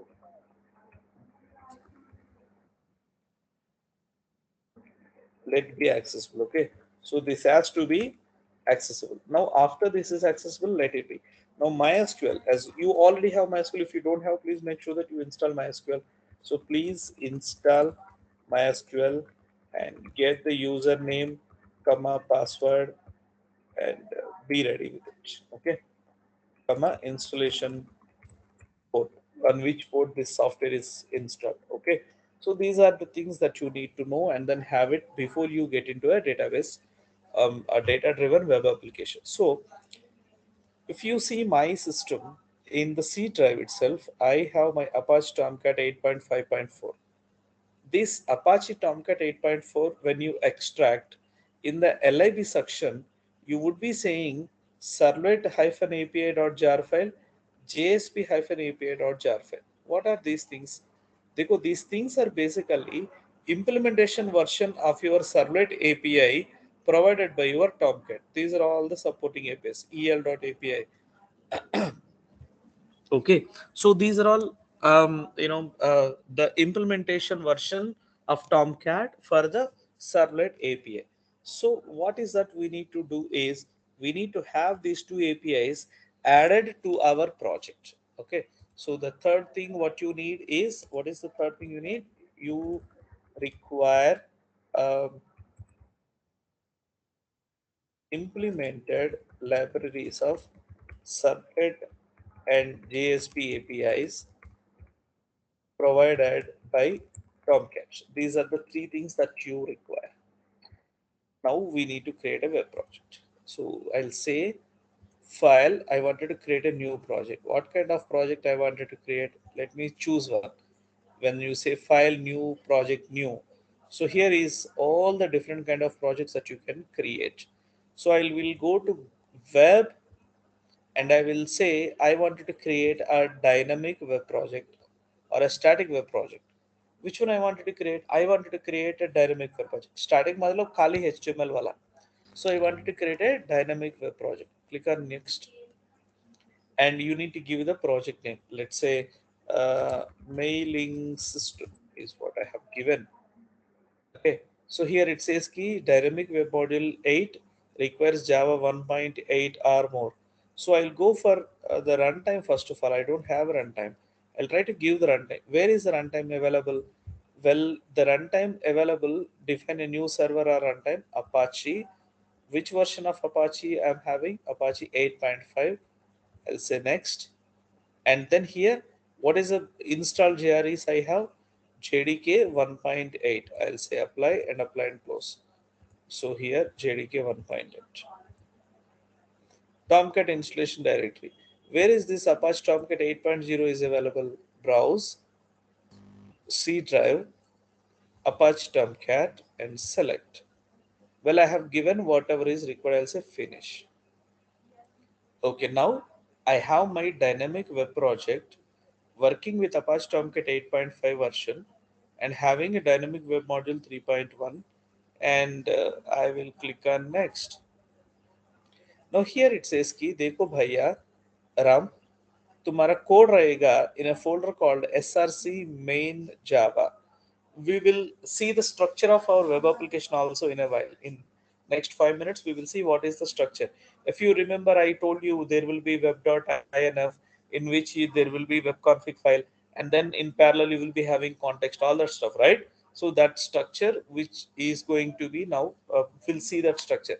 Okay, so it says key output folder will be build classes. This will be the output folder when you write java over here. ठीक है.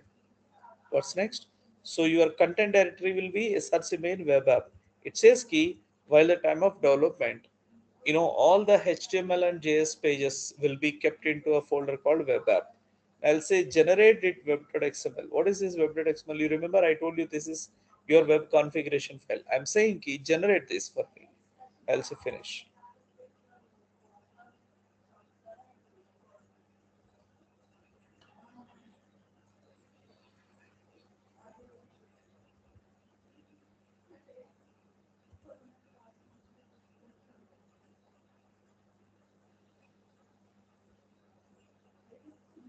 So the project is created. I'll expand this project. You could actually see.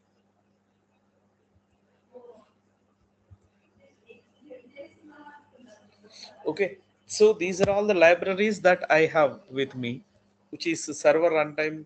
All of these libraries are with me. But the server runtime is for the runtime. How about compile time? You can see this clearly says that this server is for the runtime. How about compile time? अगर मैं कुछ लिखता हूँ, then इसको समझ में नहीं आता. For example, in the mailing system src main java, I'll try to create a new package. So I'll call the package com dot jokata dot mailing system dot controller. And here in the controller, if I try to create a new servlet and call this servlet as dispatcher servlet, next, next, I need only service method. I don't need do get or do post. I don't need constructor.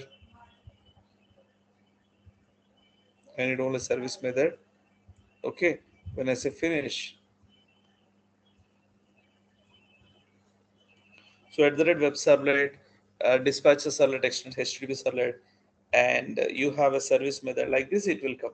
But yeah, but if I try to, build this project, basically, it will not identify ki kya hai ye servlet.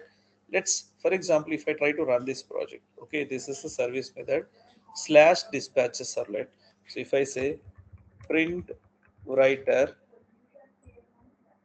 out is equals to response dot get writer, and then I'm saying out dot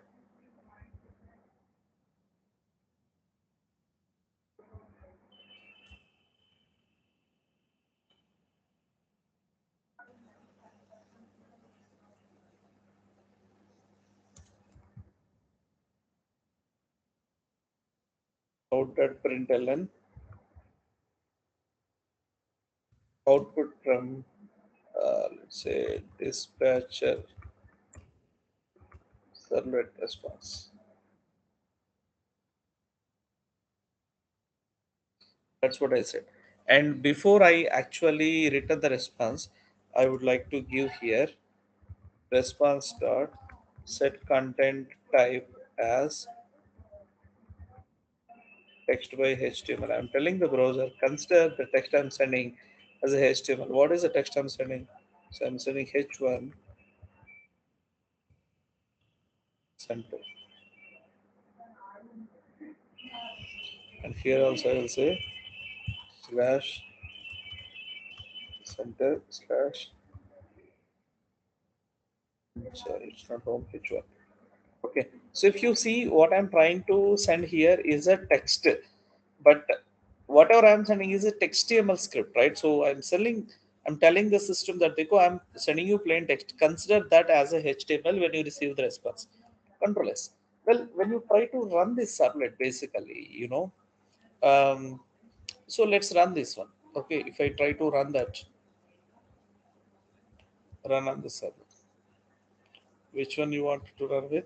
I want to run with Apache Tomcat. And it says okay, I'm configuring mailing system here.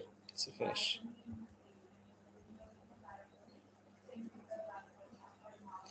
Output from dispatcher servlet response. Did you get it or not? Yes or no? Yes, sir. Yes, sir. Yes. Yes, sir. Okay. So what happens here? So this is how servlet works. So you call it and look at the path you are calling. You are calling slash dispatcher servlet. ये तो एक है. But what if you wanted to, what you wanted to get response for registration? What if you wanted to get response for login? What if you wanted to get for any other? So you will have to have multiple servlets as a part of your application. And you know that servlet एक बार load होता है तो साला delete नहीं होता, right? Destroy नहीं होता. So to avoid that inconveniency, I'll use this fellow only as a router rather than giving the response. What do we do that? Well, what do we do is we'll keep these dispatcher servlet like this and then create multiple controllers over here. Let us say I'll try to create a new Java class. Look at this, a small Java, sorry, a small interface. Right click, new interface. And the interface name I'll say controller. This controller will contain only one method, public void service, which will take HTTP servlet request HTTP servlet response throws servlet exception, comma IO exception. Someone help me out. Is this looking like a service method in the servlet class? Servlet interface, yes or no? So here I am trying to create an interface which looks like servlet, but it's not servlet. It is a plain interface, correct or not? Yes, sir. अब देखो क्या करता हूँ मैं. I will try to write a normal Java class, new Java class, and I'll call this fellow registration controller. Now this registration controller is a servlet or a normal class? So look Normal at class. this. This guy extends HTTP servlet, so he is a servlet. Ye wala, this is a normal class, but I'll say implements controller. By saying this fellow implements controller, I'll be forced to implement that method. I'll add that. Now, look, I am also having a capability to Servlet. service a request and response. I am indirectly a servlet now. Let us say if I take out this simple piece of code from here, control X, and I'll put it over here, control V, control S. Now, if you see, now I am a normal class who implements controller.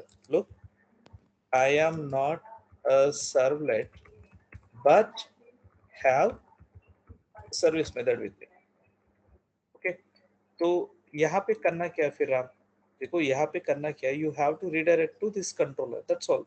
Now for instance I am saying controller, I'm creating controller is equals to null. Now based on whatever the request, I'll try to pass it to different controllers. Let us say I'll create new another Java class, let's say login controller, and within the login controller also I'll try to say implements controller.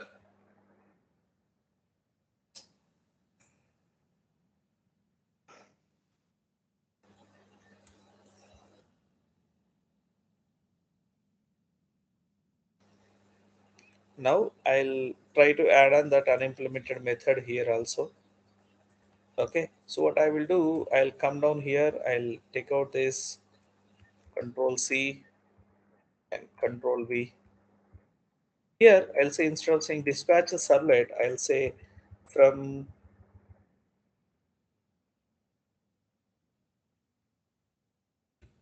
login controller, control S, and here I'll say from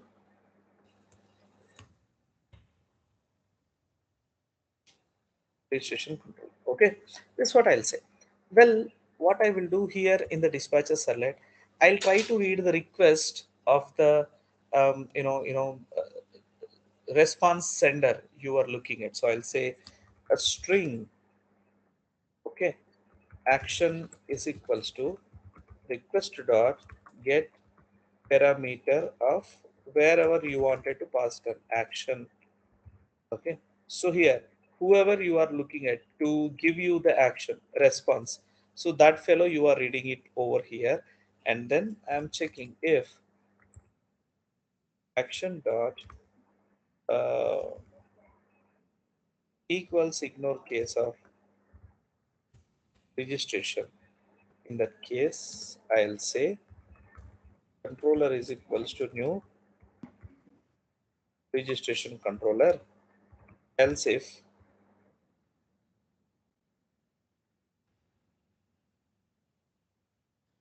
equals to login, and then this guy will be new login controller.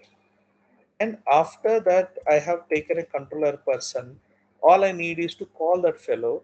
So you have to say controller dot service of request and response. So what I'm trying to do is whatever the request and response I have got, I'll simply supply over here and my work is over, and I am ready to handle another service, another request coming to me. So I'll be getting multiple requests and I'll check the action and I'll forward to one of the class. That's all is what I will do. Done. Now I'll try to run this one more time. Let's say if I try to run this one more time, so this guy who is in run mode, basically he has run, so loading of mailing system is completed. Now I need to call with the value action as a request. So here I'll come down here, I am calling dispatcher servlet only, question mark, I am calling action is equals to registration. Well, I'll get output from registration controller. The moment when I say the action is equals to login. I'll get output from login controller. See how simple this is. Basically, I am able to give a web response from a normal Java class, which is basically not possible, but with the help of dispatcher servlet, I made it possible. Understood? This is what is MVC2 architecture is. Hope this is clear to you people. Step number one. What you are Yes, sir. playing around is purely with Java classes. Ram इससे फायदा क्या है बताओ. इससे फायदा ये होता है भैया कि एक ही सर्वलेट लोड होता है पूरा मेमोरी में, बाकी सारा नॉर्मल जावा क्लासेस है.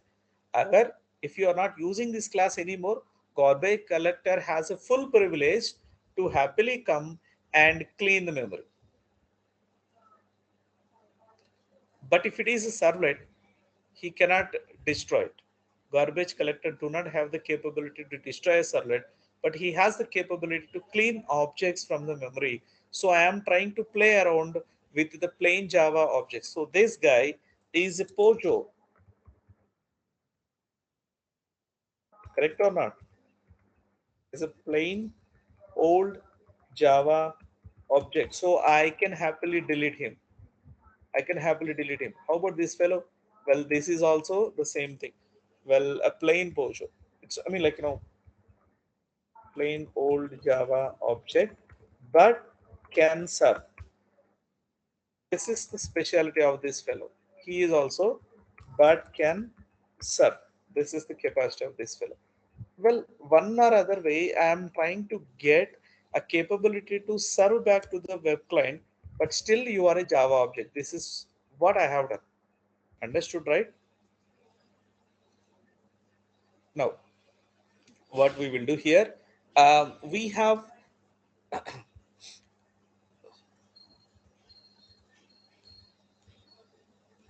in the WebApp section, in the web app section, if you remember, we said like the main folder for loading your content and all is this one. So here I'll try to create a new HTML file, and I'll call this file as registration.html, and I'll take this, finish this. Similarly, I'll try to create a new class, sorry, HTML file whose name is a login.html. Next and finish. So I have two HTML files. One is registration page, another is login page. Well, I will make this login page as my welcome page. So I'll come to web.xml configuration file. In the source, I have so many things. So I'll try to make this index.html as a login.html. Remove the other welcome files. Control S. So this web.xml file, which is there, as I told you, will contain the configuration. So within the configuration, I said that this guy is my welcome page. So what makes this run? Basically, I'll just come down here within the welcome page. I'll try to say, let's say H1, uh, welcome to intranet mailing system. And here I'll say HR, and H2 will say uh, user login. Well, this is center, and I wanted to make things in center, so I'll say control X, control V, control S. अभी देखो क्या होता है. Because I made this login.html as my starting point of the web. So I'll right click on the mailing system. I am trying to run the entire application. See what happens. So here, always use this server for this project. What is the server? Tomcat 8. So I'll say next, mailing system, and I'll say finish. It says कि भाई server already है. What should I do? I say कि देखो इसको restart करो. Remember my decision. And means like whenever I do a change, you please restart the server. That is what I said. एक minute रुको, कौन call कर रहा है? शंकर डी. तो मेरा नाम ही है. हेलो. చెప్పండి భయ్య, దుర్గాప్రసాద్ ఎక్కడున్నారు?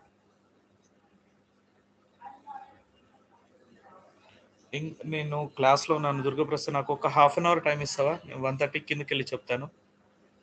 ఆఫీస్ కిందకి వెళ్ళి ఫోన్ చేస్తాను, ఒక అరగంట 1:30కి అట్లా చేస్తాను, ఓకేనా? అలాగే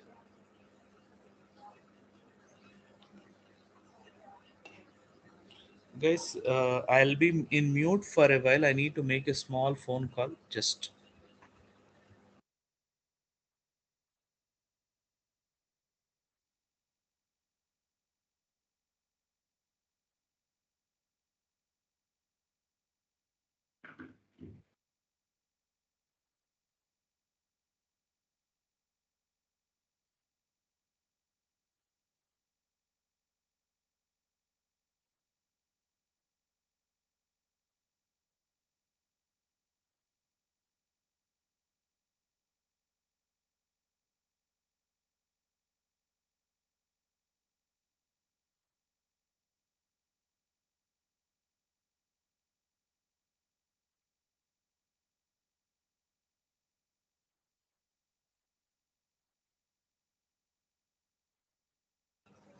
okay, sorry.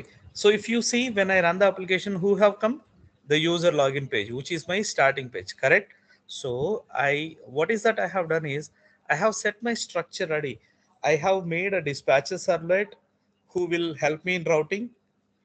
I have written two controllers who will help me in handling the request. One is a login and another is a registration. And I have made my HTML files who are not ready, but anyway, I just created them. And then I have made login page as my welcome page of the application. So I have made ABCD of my web application. Steps of ABCD. Clear till here? Any doubts? Okay. So top dekho. So what I will do, I'll try to take out the same structure, Control C, and I'll put it over here, Control V, and here I'll mention user uh, registration page. Now below, I'll try to give my form. Form action is equals to dispatcher question mark. In fact, you need not give action. I'll say action is equals to dispatcher, and method is equals to post, because we are passing data for registration. So we wanted that data to be going in a secured way. So I'll say input type is equals to text, and name is equals to username, and value is equals to no value, I'm sorry. So ID is equals to username. Br, go to the next slide. So here I have input type is equals to password, and name is equals to password. You can give any name. ID also is equals to password. Honestly speaking, giving ID here has no value because I'm not going to use JavaScript. But you people have learned JavaScript. Let's say if tomorrow Shweta asks you to write validations over here, you may have to use your JavaScript capability to write the validation. So to have this controller controlled at the JavaScript level, you would be requiring this ID by calling document.get element by ID. All right. So here, and I have input type is equals to text, and then say name is equals to name, and then ID also is equals to name. This is for taking the name of the user, and I have my input type is equals to text, name is equals to mail ID, and ID is equals to mail ID. I will not forget to give a break. Well, I'm not giving you a beautiful look output here because intention is not to show you HTML, well, to show you servlet application development, right? So input type is equals to you have date, image, number, okay, and name is equals to mobile number, and ID is equals to mobile number. N I will give in capital letter there. And last but not least, I'll say input type is equals to submit. Please do not give button. I repeat, do not give button. Input type button does not have the capability to push the data. It has the capability to only raise an event. That means to call a JavaScript function at the client level. So buttons, if you say input type equals to button, has the capability to handle events at client level only. But if you want to push the data, you have to go for input type is equals to submit. If you say input type equals to button, you are not going to get any help. Well, I'll say name is equals to submit, and value is equals to register me. This is what the text which is going to be shown. Okay, control S. Well, I'll take out this form, control C, and then I'll try to give here at the login level also. And I need only username and password. I don't require this text number and all, but I require a submit button. So at the submit button, I will say, uh, just simply say login. Okay. Now, apart from that, as I told you, every HTML page is trying to request for some different resource. Like registration has to call the registration controller. Login has to call the login controller. How do I tell the server that I am looking for this so and so action? Well, you can give input type is equals to hidden, and you could actually give name is equals to action, and you can give value is equals to what is it you are looking at. Okay, this is login, my mistake. I'm looking at an action of login. So what exactly is this is uh, extra info passed to server in hidden mode. So again, this is still considered as a request. Please try to understand. Though you have sent this as a hidden information, this is still called as information that you are passing to the server only. Such a kind of information you are passing is called as hidden form fields. So I'm trying to pass a hidden form field over here. So why I am passing a hidden form field is to tell the server to which to where I wanted to get redirected with. Well, the same extra information I wanted to give in the registration part also after this. So here I will say, so the request parameter is action, the value is registration. So this guy, the dispatcher servlet, will get this action and then decide where to pass this request. Okay. So this is what the extra information I am passing. Fair enough. So I am passing, finally I am calling to dispatcher, but I am passing action as a extra param. And then a yes, visibly it is taking username and password, invisibly it is taking action. Here also, visibly it is taking username, password, name, mail ID, mobile number. Invisibly it is taking action as a parameter. Control S, fair enough. Well, I'll in the registration page after the form, I will say a small h3, I will say um, already registered, login here, something like this I wanted to say. So where you wanted to log in, I will say a h reference is equals to login.html. This is where you have to log in.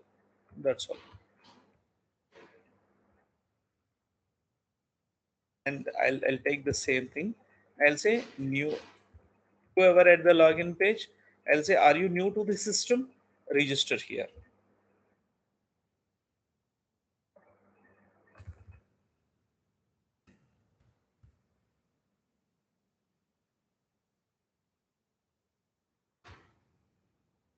Register here, where you need to say registration.html. That's it. Now it makes sense. So I'll go back here. I'll refresh. Well, I have a user login and it is key new to internet mailing system. Register here. I'll click here. I'll come to your registration page. Already registered. Login here. So I have made the basic workflow here, but not the backend part. So front end is ready. The backend is not ready. Correct or not? Get it? Right. So let's make this Mr. Controller also ready. So if you see the total workflow will come in this way. So I have a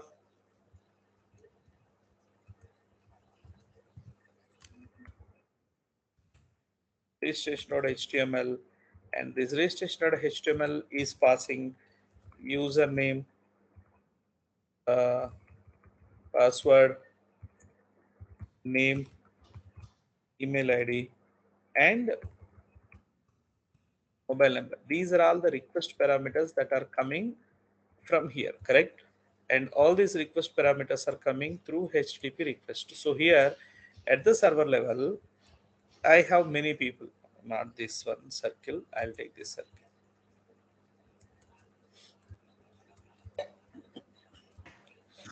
And this is my DB server in which I have a database called mailing system, which I haven't created anyway. I'll create it in a while. So this mailing system has a table called user master, TBL underscore user master. So this TBL underscore user master or user master table have the columns like ID is a primary key, auto increment.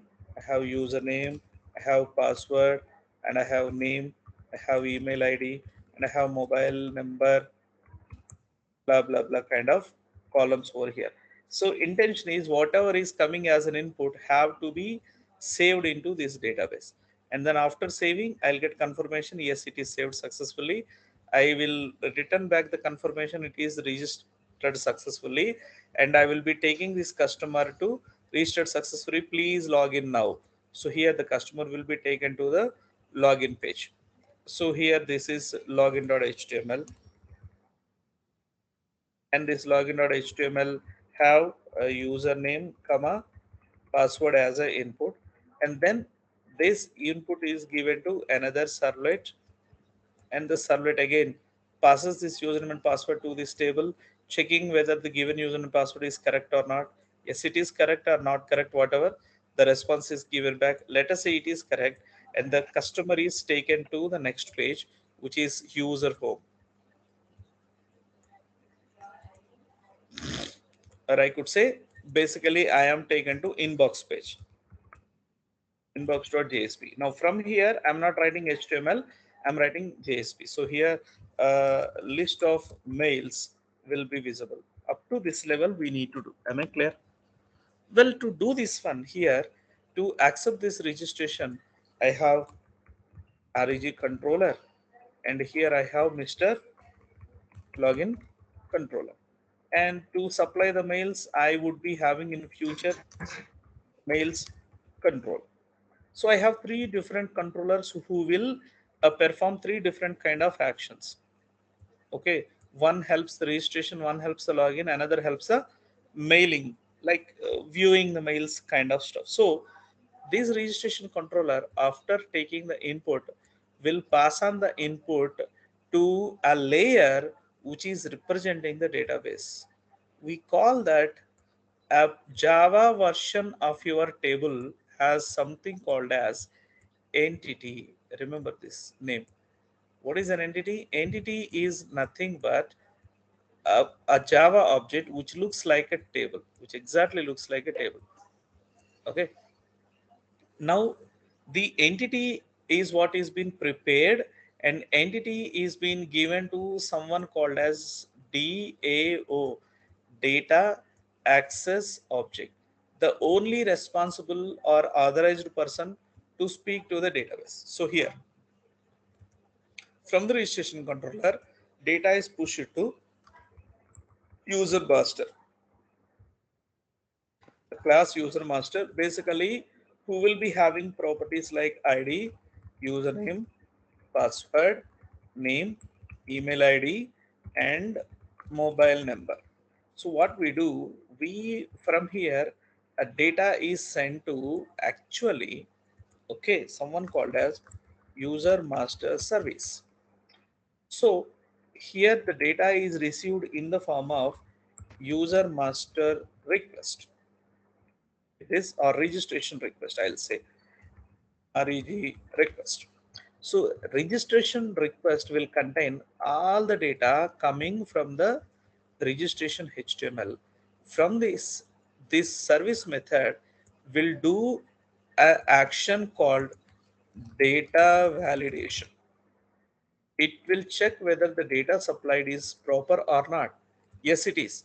And then the data validated will be supplied to the user master, which exactly looks like the table.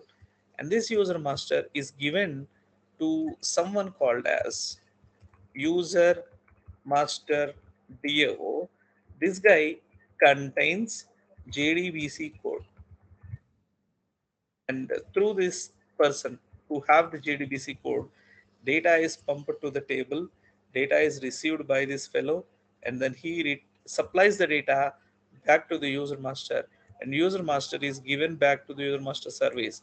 User master service returns this to something called as registration response, and this registration response is returned back to the registration bill. Similarly, when you call here, you can actually have login request and you will have login response objects.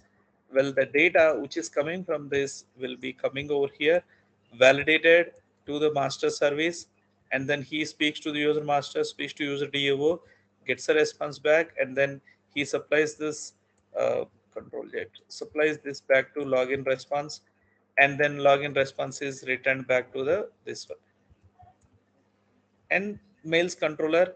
And from mails controller, it's not user master service, you would be having mail service, and here you will be having um, you know mails DAO kind of stuff. So this is a separate set. Okay, hope this is clear. Up to this level it is clear. Yes, sir. We are going to work on this model. Give me a second.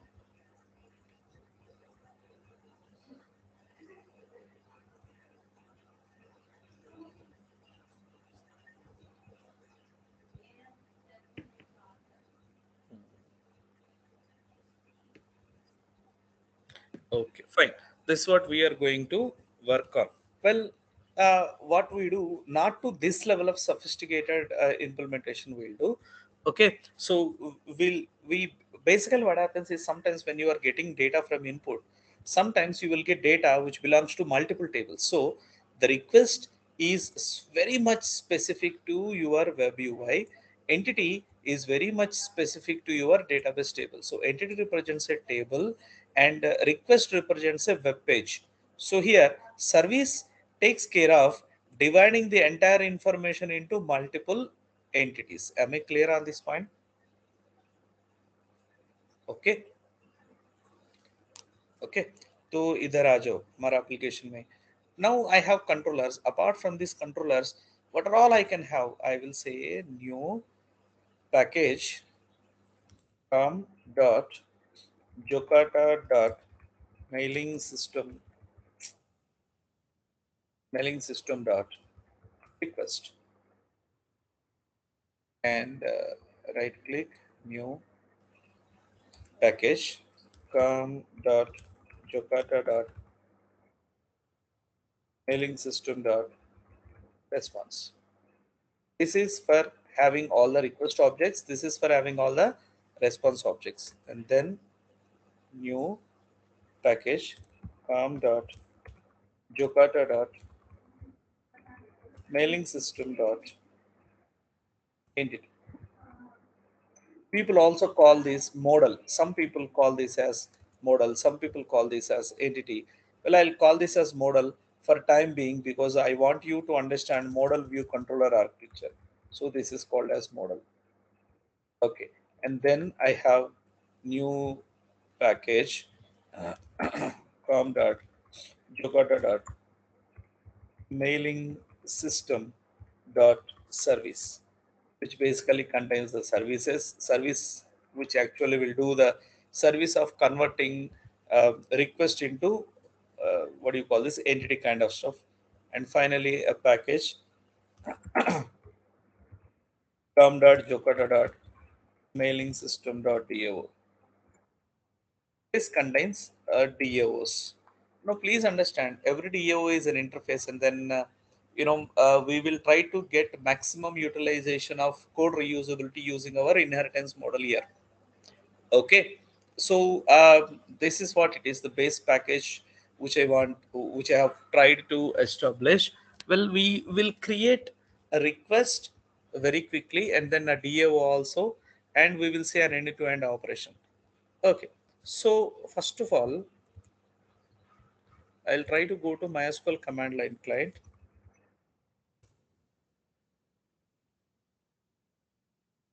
Do I have a mailing system?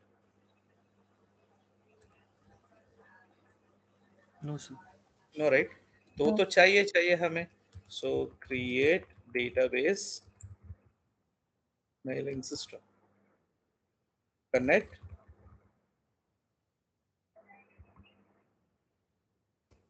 Connected.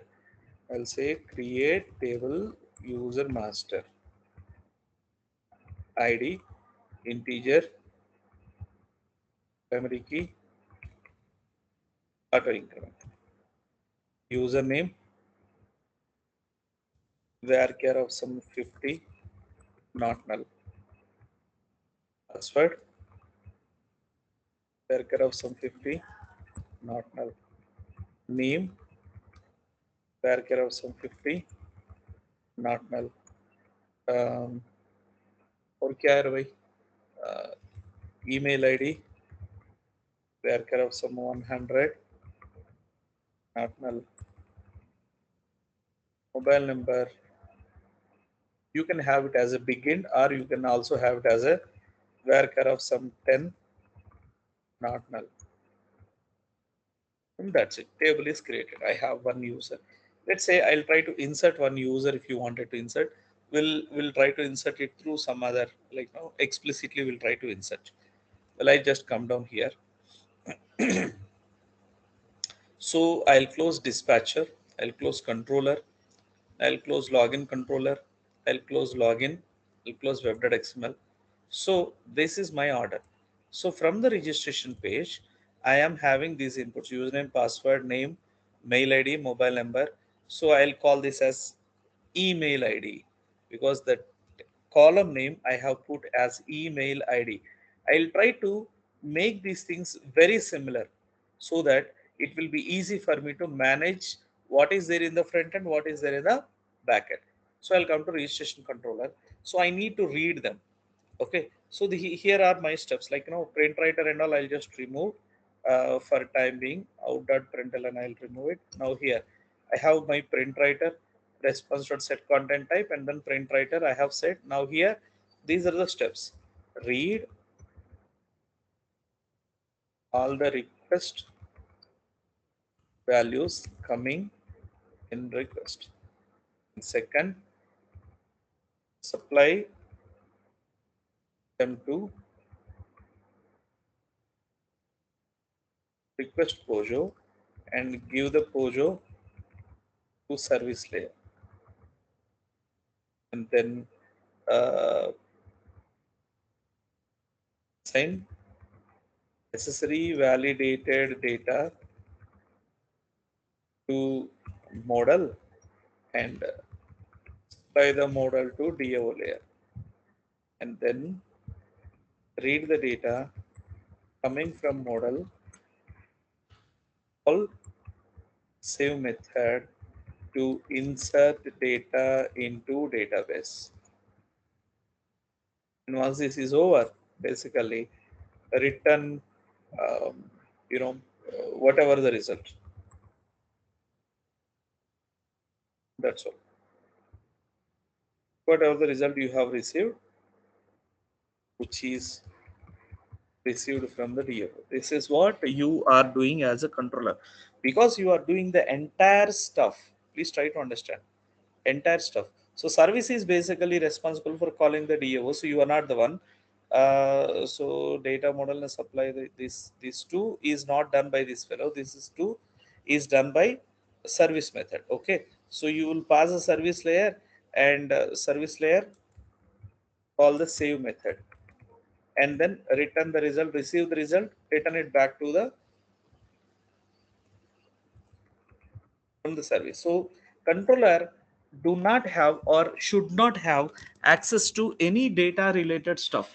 As the name implies, he is capable, or he is capable of doing the entire controlling, but he is not supposed to touch the database part. It is supposed to be touched by only the service layer. He need to deal mainly with the web client. He cannot deal with the database. That's what the rule says. Controllers cannot deal with database elements. Service layer should be. Am I clear? So here I will try to create a request object, new Java class, which is a plain Java class. I'll say user registration request. So this user registration request will contain private string username,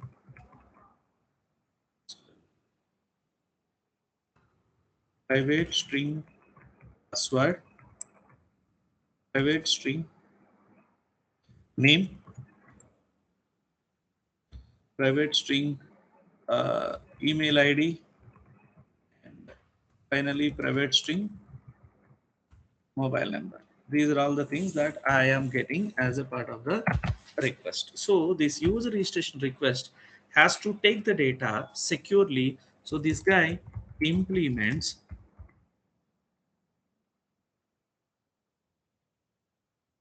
serializable.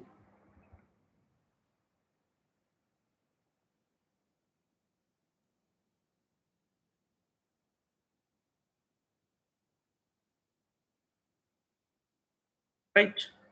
What is serialization? Remember that? Taking data securely through the stream. So I'll try to add a serialization ID over here. The serialization ID helps me to identify this object at the server side as well as the client side uniquely. And then I'll try to supply a public user registration request, a default constructor in which I'll call super, and I'll try to supply setters and getters for this fellow. I'll say source generate setters and getters, select all, generate. Well, my request object is ready. Control S. Okay. So this request object is helpful for reading the request. तो पहले मैं request object को पकड़ता हूँ यहाँ पे. So I'll say user registration request. Okay.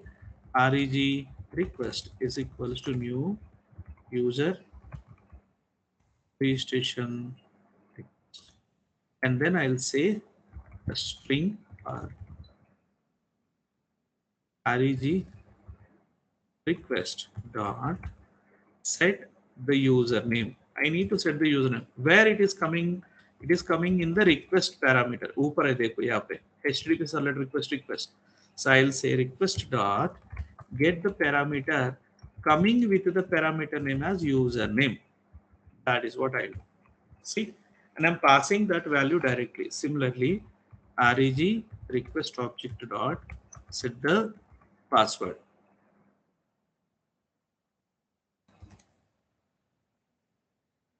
Reg request. Set the password as request object dot get the parameter coming with the name password. पकड़ लिया. और क्या चाहिए मुझे? यूजरनेम आ गया, पासवर्ड आ गया. I need name, email ID and mobile number also. So I'll say reg request object dot.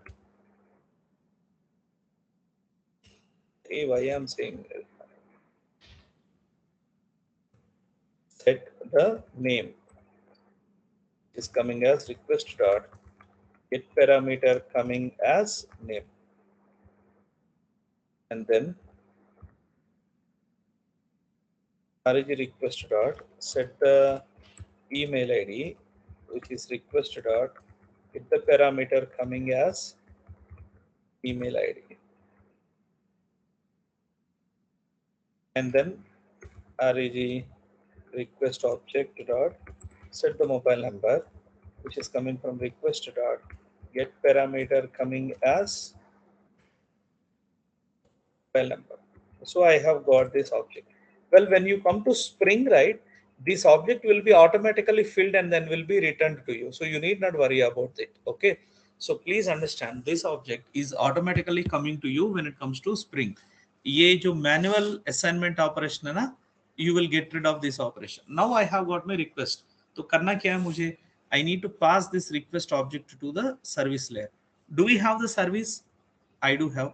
Right click, new Java class. So data यहाँ से where it is going to user master service. So registration HTML say data is coming to registration controller. From registration controller, data is moved to user registration request, and from here data is being moved to user master service. So this user master service um, will have public. Actually speaking, this is must be an interface layer, and you should have an implementation layer for it also. Well, because of the time constraint, we are not implementing it in that way. Rather, we are trying to write the class directly. So I have a public. The response type is uh, user registration response. User registration response.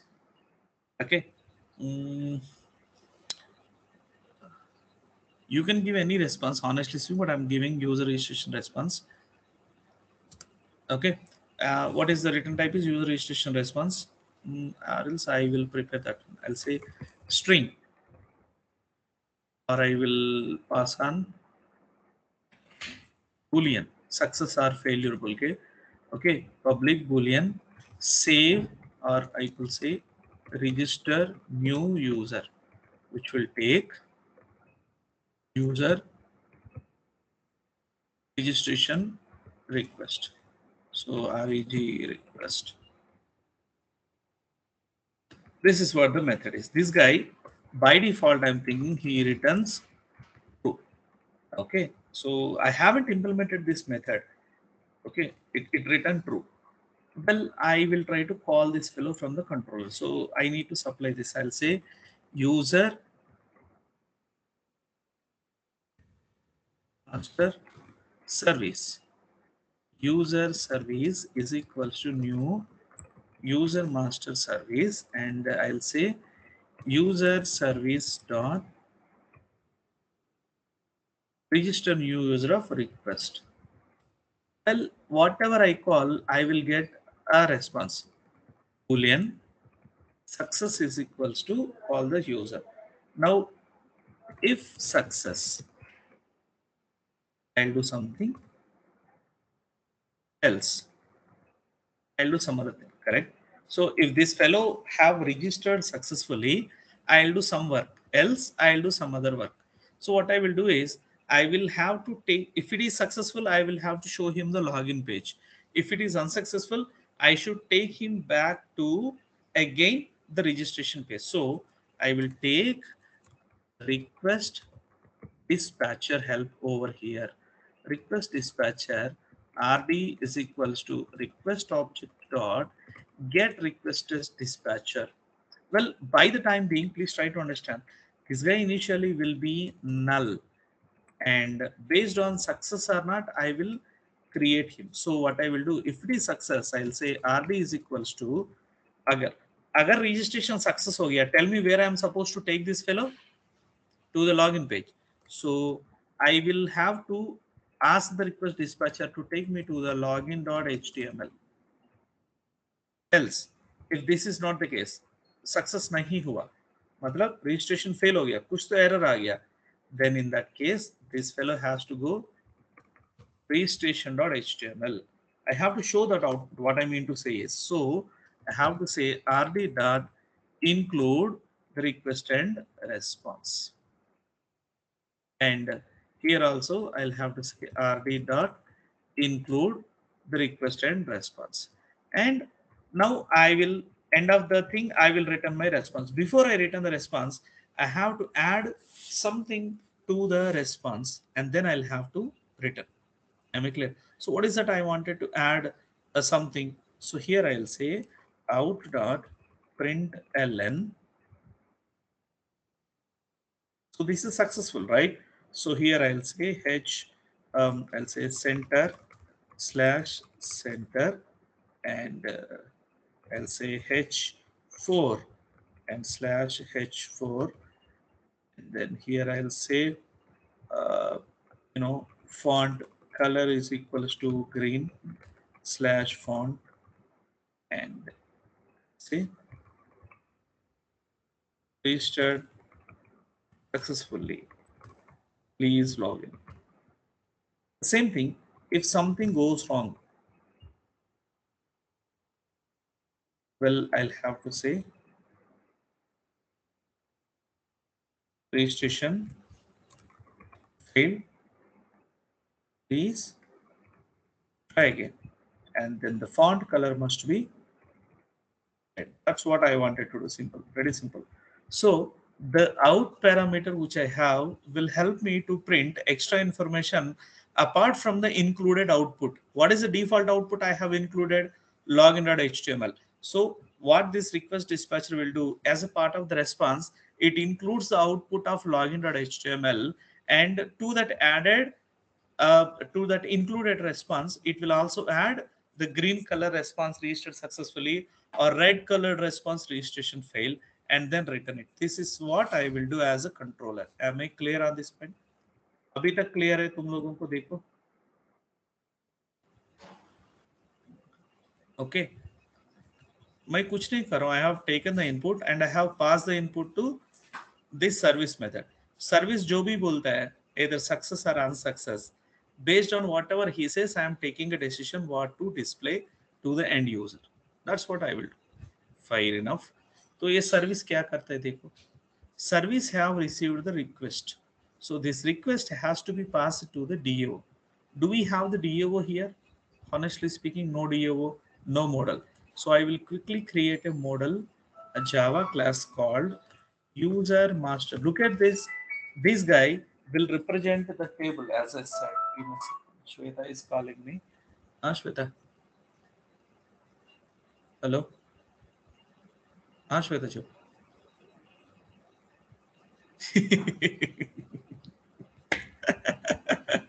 Okay.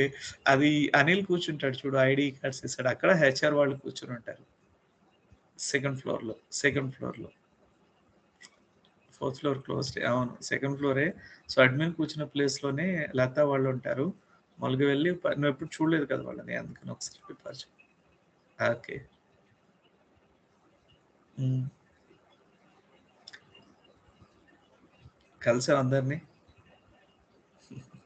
సరే. నేను ఇంకా session మధ్యలోనే ఉన్నాను. It takes another half an hour. అయినాక call చేస్తాను. Yeah! Okay. Bye. Shwet ma'am says कि वो पहली बार ऑफिस गई आज. ओके, मतलब पहले पहले मैं आती थी. So today she went office. She says कि नोबडी इज रिकॉग्नाइजिंग. वो कुछ जाके सबसे इंट्रोड्यूस कर रहे हैं कि I am Shweta, I am Shweta. अरे यार, ठीक है. So what is this user master is all about. This guy also implements serializable and provide a serialization ID. Well done. So what is this user master? He represents the table. The way our table is, he will be exactly in this way. So here I have private integer ID, private string username. Do not get confused this fellow and the request. Please understand, user registration request represents the web page, whatever the data which is coming in. And this one is a model which represents a table. Okay, so this Pojo, or I actually have to call this ORM, object to relational mapping object, represents our table. And then this one is this Pojo represents registration.html. Hope this is clear to you people, right? Okay ना, तो confuse मत हो जाओ दोनों के बीच में. तो here I have my private string password, private string name, private string email ID, private string mobile number, and I will supply source generate headers and not the serializable email ID generated. Apart from that, I will also have public user master, which is super, plus I'll have a field based generation source generate constructor using fields. I'll say id को छोड़ के बाकी सारा चाहिए मुझे. I'll say generate control S. So I have two constructors. One is default constructor and another is having username, password, name, email ID, and mobile number. So I actually will supply the value using these models. What I will do, you know, you could actually use the getter or you could actually use this model either of the way. Well, I also have to have Mr. New class. मैं straight away लिख देता हूँ user master dev. Well, this guy is a class for now. Next, we will make him as an abstract class by adding an interface in the post-lunch session. For the time being, he is a class for me who helps me to write the JDBC code in order to save the values into the database. In the post-lunch, we will remove all the boilerplate code and then put it into a single layer, and we will make use of that code reusability. Okay, so so here I'll try to, first of all, I'll make this fellow ready so that he can be used to save the information into the database. Okay, so here what I will do, well, we'll write the boilerplate code itself. It's a better way. Right click, new, I will write an class called uh, mail system do, abstract class mail system do. So this guy will have methods like public boolean save, which will take object obj to be saved, and he will have public string SQL is equals to null. Well, this will be used by his subclasses to supply the query. Okay, so this fellow will take the basically an object to be saved. What he will do, we will see that one. Okay, now we will see what he will do. And for timing, I'm writing only the save method, which is basically an insert method. Instead of save, you can also call this as an insert record method, or you can call this as a save method. So this abstract class have the SQL. Apart from that, he also will have a public mail system DAO, which is a constructor I will call super, and then here I'll say try and then catch exception E 15 minutes.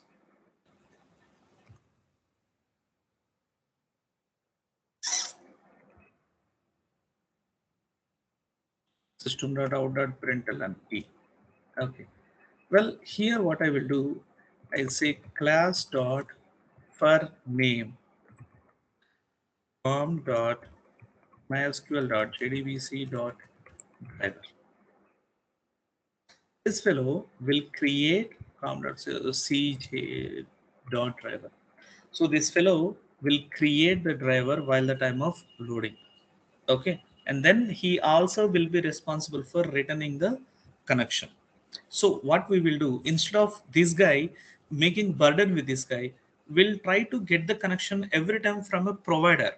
Provider means like a factory person who will be responsible for giving connection to everybody who asks.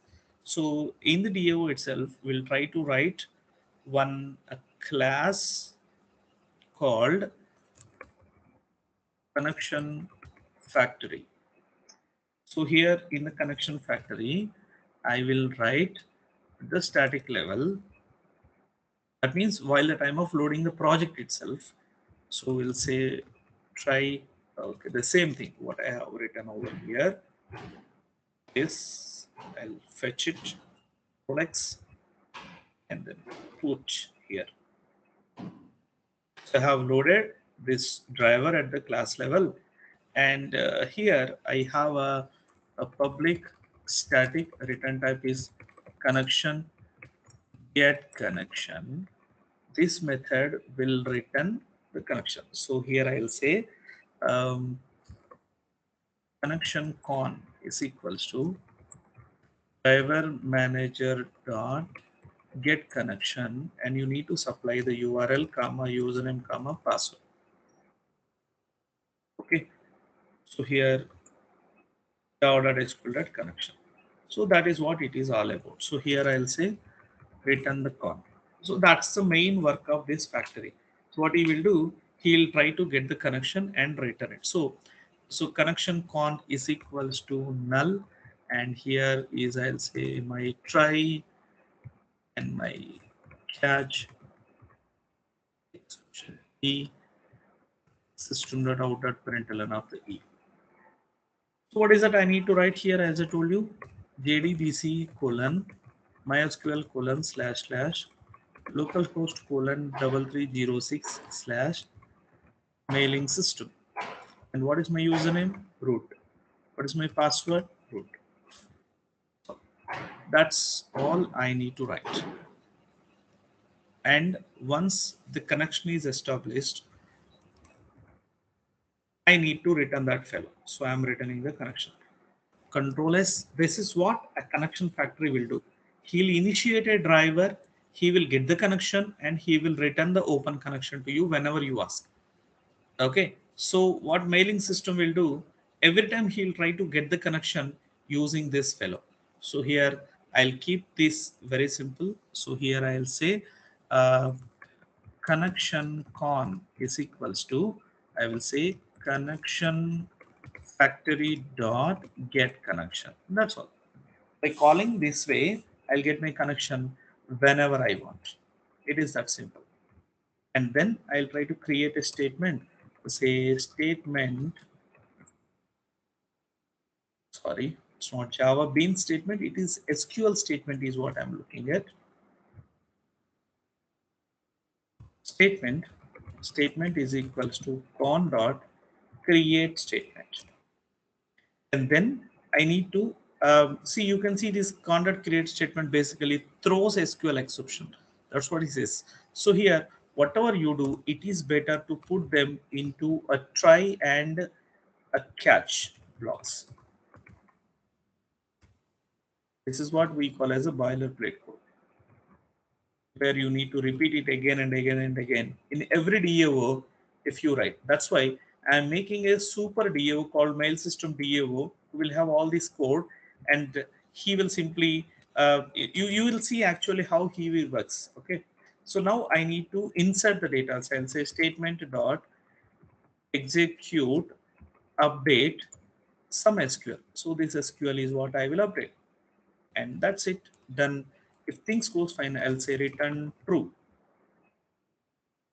or I actually have to return. So openly, I'll say return true. So things have happened properly, I'll say return true. Fair enough. But something goes wrong here, error is come, I'll say return false. That's what I will do. That's it. Control S. So this mailing system DO has a method called save, which will take some SQL statement and execute it. And after execution, it will return true. Good enough. Now, what user master will do? User master DO extends the mail system DAO, and he will override that method. So here I'll say right click, source, override a parent class method save. What I will do, my code is already there. All I need is this fellow is trying to make use of this SQL for execute. So I'll just prepare this SQL. Being a child of that, I'll say this dot SQL is equals to something, and that's it. And I'll call my super object. So this SQL, which belongs to the parent, and I'm preparing it over here, will be reused. So what exactly you will have to do here? You will have to say insert into user master. So username I wanted to insert, password I wanted to insert, name I wanted to insert, email ID I wanted to insert, mobile number I wanted to insert. Values 1, comma 2, comma 3, comma 4, comma 5 values. Where are these values are coming from? Somebody have to give him the value, right? So look at this. This service is what actually supplies that value. So what this fellow will do, he will say user master. User master is equals to new user master, and then he will also create user master DAO. User master DAO is equals to new user master DAO, and this guy will simply call return user master DAO dot save of some object. Okay, so what he will do here, he need to supply an object over here. I'm supplying user master. I'm asking him to save the user master. So what exactly I have supplied here from the service, whatever the user master I have, I send him here. But is this user master having values? No, I'll fill before I pass this to him. So here I will say user master dot set the username as registration request dot get the username, and user master object dot set the password as registration request dot get the password. Look, I'm supplying the data here. Whatever the data I have received from the web page, I'm supplying. User master dot set the name as registration request object dot get the name, and user master object dot set the email ID as registration request dot get the email ID, and finally user master object dot set the mobile number as registration request dot get the mobile number. I have supplied the values over here, and I passed this object to user master DAO and asked him to save. Whatever he returns, I am returning back to the control S. Well, now I come to the user master DAO. Tell me what is that I am receiving in the place of this object? We are receiving user master, correct or not? But in the form of object. Observe carefully, but in the form of object. So what are we supposed to do here? We are supposed to typecast the object into user master and read the data received. That's what we need to do. So here we will say user master user master is equals to, I'm typecasting user master from the object. Received it. Well, I have the data with me. So how do I pass the data here? So here I will say plus. I'm concatenating. This is the string. Within the string, I'm concatenating the actual value. I will say user master dot get the username. This is my first value, and then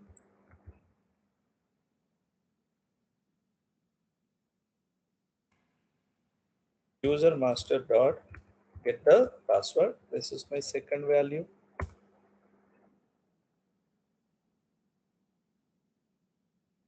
User master dot get the name. That's my third value.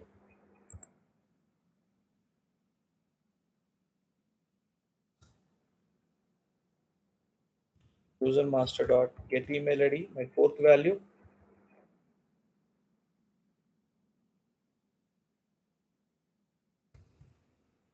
User master dot get mobile number, my fifth value. So I am framing my query with the values that I have received. And after I have framed the query belongs to my parent. I am calling my parent object save method. So the call again went back to the mail system DAO and trying to call super.save. And then super.save method will try to call execute method using the SQL. Where is the SQL? I only have prepared it, right? So I have prepared it, I have sent it. Now this prepared statement will be executed by my superclass. I need not worry about writing this connection and all. I am worried only to prepare this SQL statement. That's how I will make use of my parent object related code. And the connection is given by connection factory to the parent. I need not worry about connection also. I need not worry about statement. I need not worry about anything. I should worry only about this SQL. Similarly, when it comes to login, he will worry, check login, he will worry about preparing only the query of login. Something like that, it will work. Well, let's see how this works. Like I have a DAO and then he takes care of connection to JDBC driver to mailing system. And here is my query, which is prepared to work with the table user master to pass on all these values. And that is done by my superclass who will open the connection, create a statement, execute the statement, return the value. And the service method is responsible for taking the request data from the request element and pass it to the user master DAO. Okay, and then controller is responsible for passing the original received data to request and then pass it to the service. So from controller to service, service to the master entity, entity to the DAO, DAO to the database. That's how basically the whole communication is happening. Well, this controller either show me the registration page or show me the login page based on whether the communication happened successfully or failed. Well, let's see what happens. I will run the entire show one more time. Right click, run as, run on the server. Well, I am in login page. So I'll say I am a new user. I want to register. So here is I'm supplying the value. By the way, let me see, do I have the values over here? Select star from user master. Do we have values?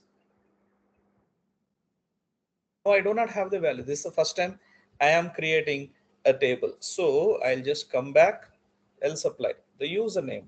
Oh, I'm sorry, ये थोड़ा गंदा दिख रहा है भाई. एक छोटा सा चेंज करता हूं मैं in this registration page. Here I'll say username,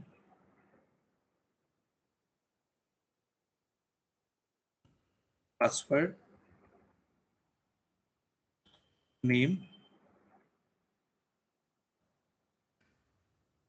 email ID,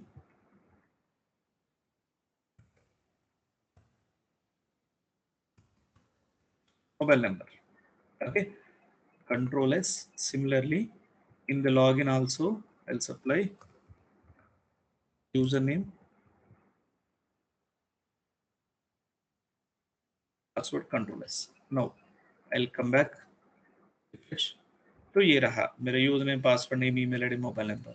I am giving my username Ram, ram123, name Ram Shankar, email ID Ram Shankar for Java @gmail.com, and that's my mobile number 9100943887.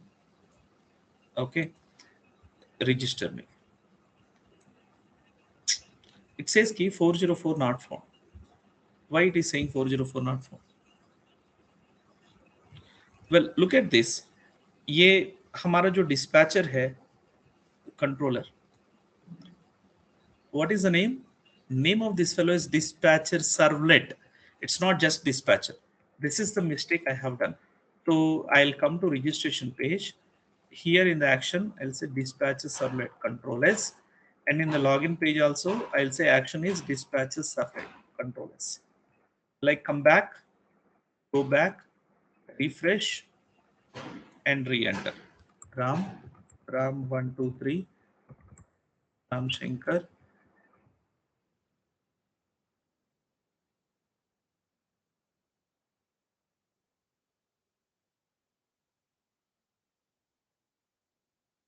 So I'll click on register.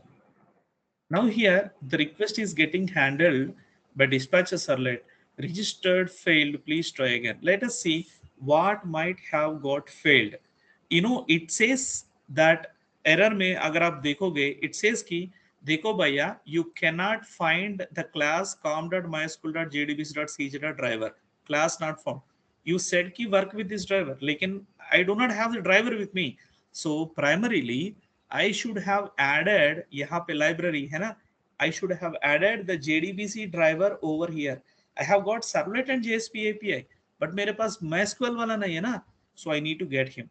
So you need to download MySQL JDBC driver from the software that I have given to you.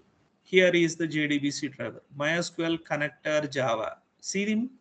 This is there with the software folder that I have shared with you. Control C.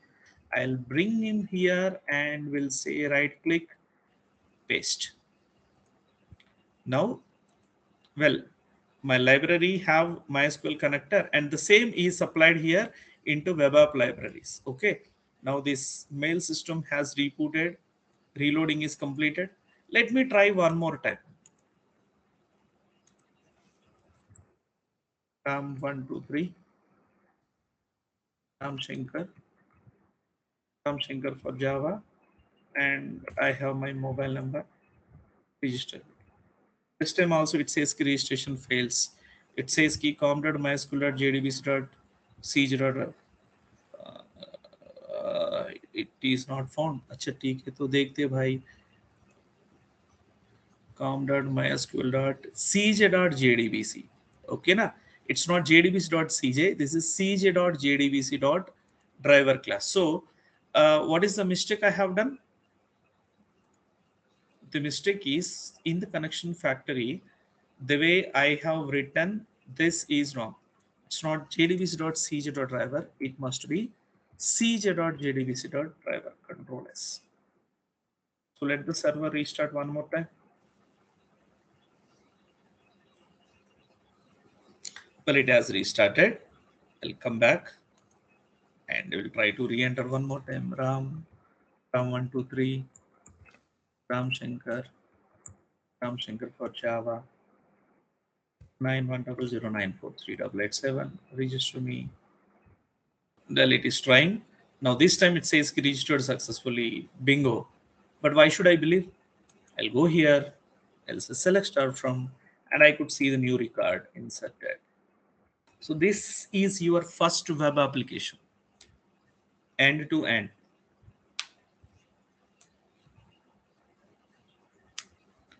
The way we deliver is in the same standard of what Jakarta Spring-based microservice web application looks like.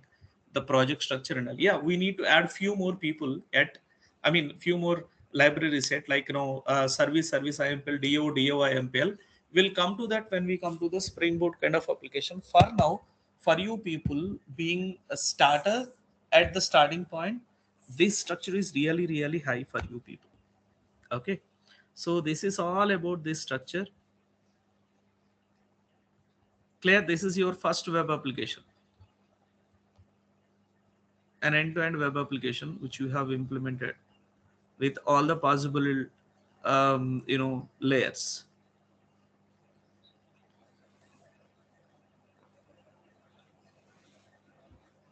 अच्छा है, boring है, how it is it?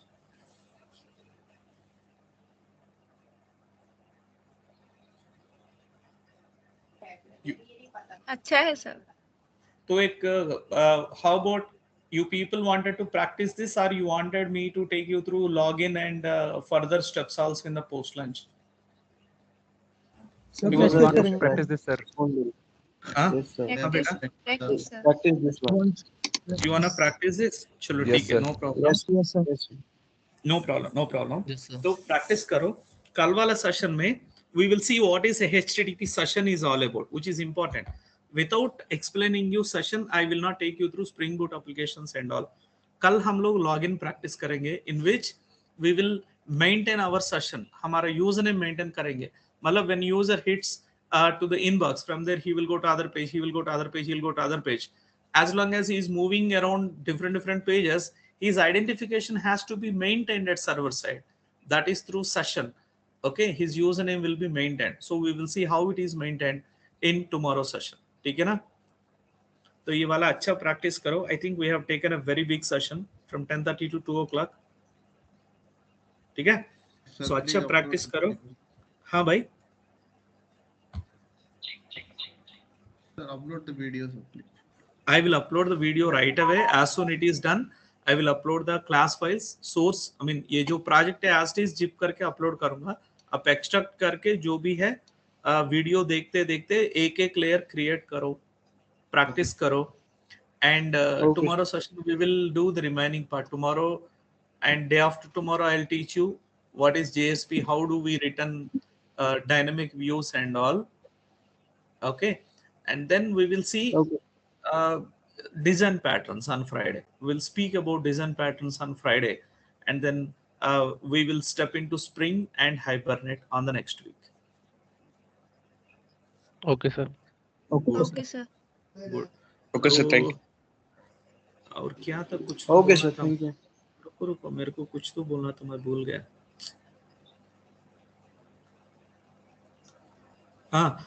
From tomorrow, day after tomorrow also, these sessions will be a bit longer.